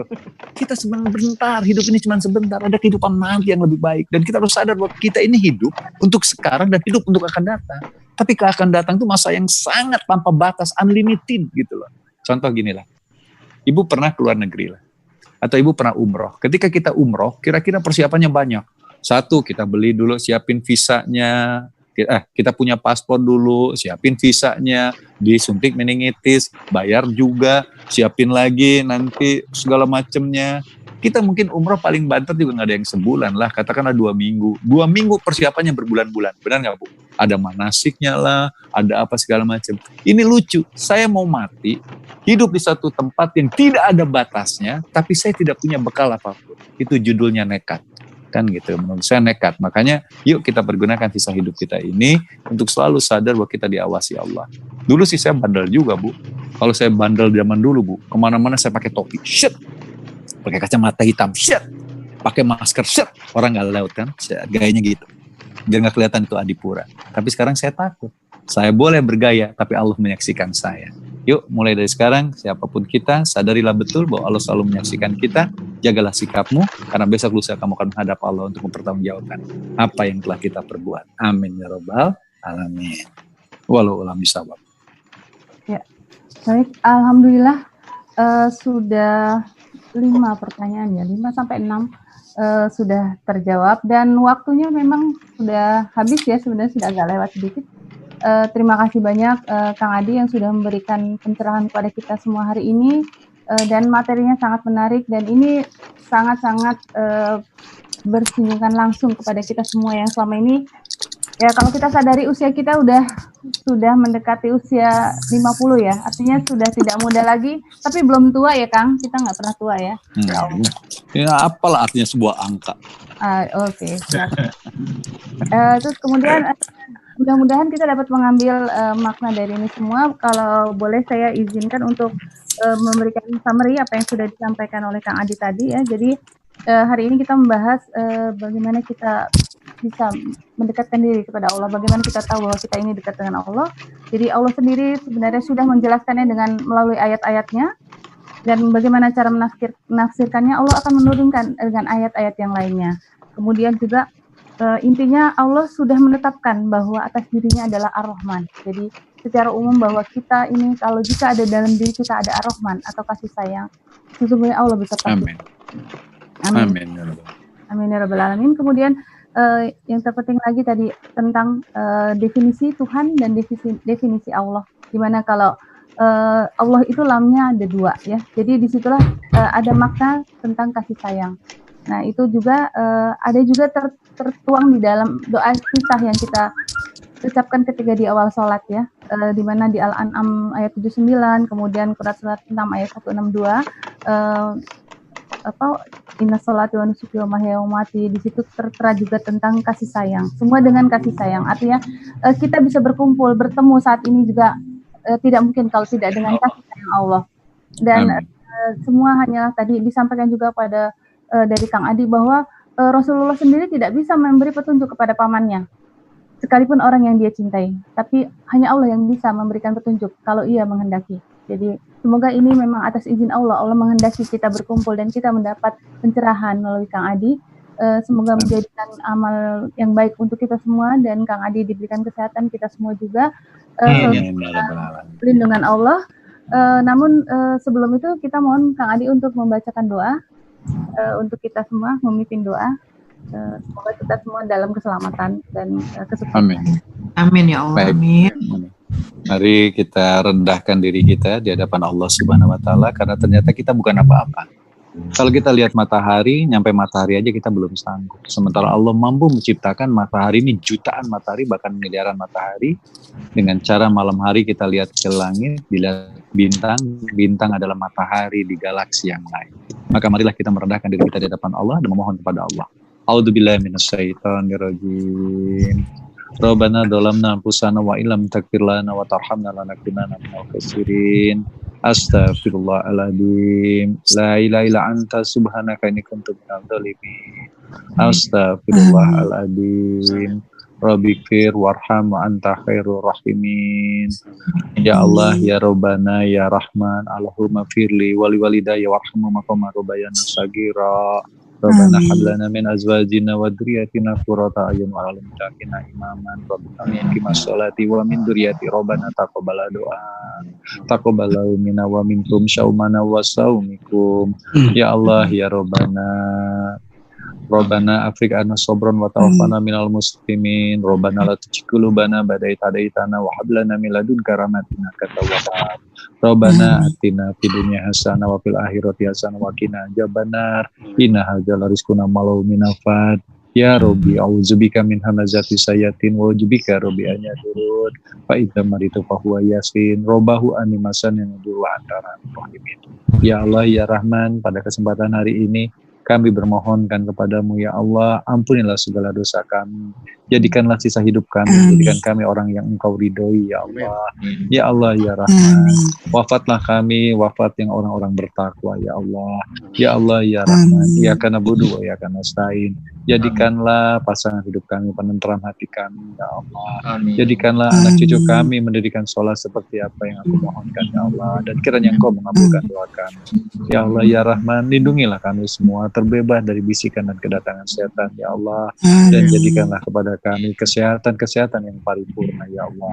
Iyyaka na'budu wa iyyaka nasta'in. Ya Allah, kami semua sedang diuji dengan pandemi ya Allah, corona COVID-19, dan kami mohon ya Allah, berikanlah kepada kami kesehatan, berikanlah kami hikmah untuk memahami makna dari semua musibah yang Kau berikan kepada kami. Amin ya Rabbal Alamin. Dan mari kita membaca Al-Fatihah. Insya Allah Al-Fatihah yang kita baca menjadi wasilah doa kita dikabul. Al-Fatihah. Bismillahirrahmanirrahim. Alhamdulillahirabbil alamin. Arrahmanirrahim. Maliki yaumiddin. Iyyaka na'budu wa iyyaka nasta'in. Ihdinas siratal mustaqim. Siratal ladzina an'amta 'alaihim ghairil maghdubi 'alaihim waladdallin. Amin. Amin ya rabbal alamin. Terima kasih atas waktunya buat ibu-ibu, bapak-bapak yang telah berkenan mendengarkan saya. Sekali lagi, saya belum jadi ustadz, saya masih pemain sinetron. Ilal ladina tabu wa aslahu wa bayanu faulaika atubu alaihi wa ana tawwabur rahim. Saya menyampaikan ini, saya menjelaskan kebenaran ini dalam rangka saya bertobat. Insya Allah Allah berkenan menerima tobat saya dan bapak dan ibu sekalian. Assalamualaikum warahmatullahi wabarakatuh. Waalaikumsalam warahmatullahi wabarakatuh.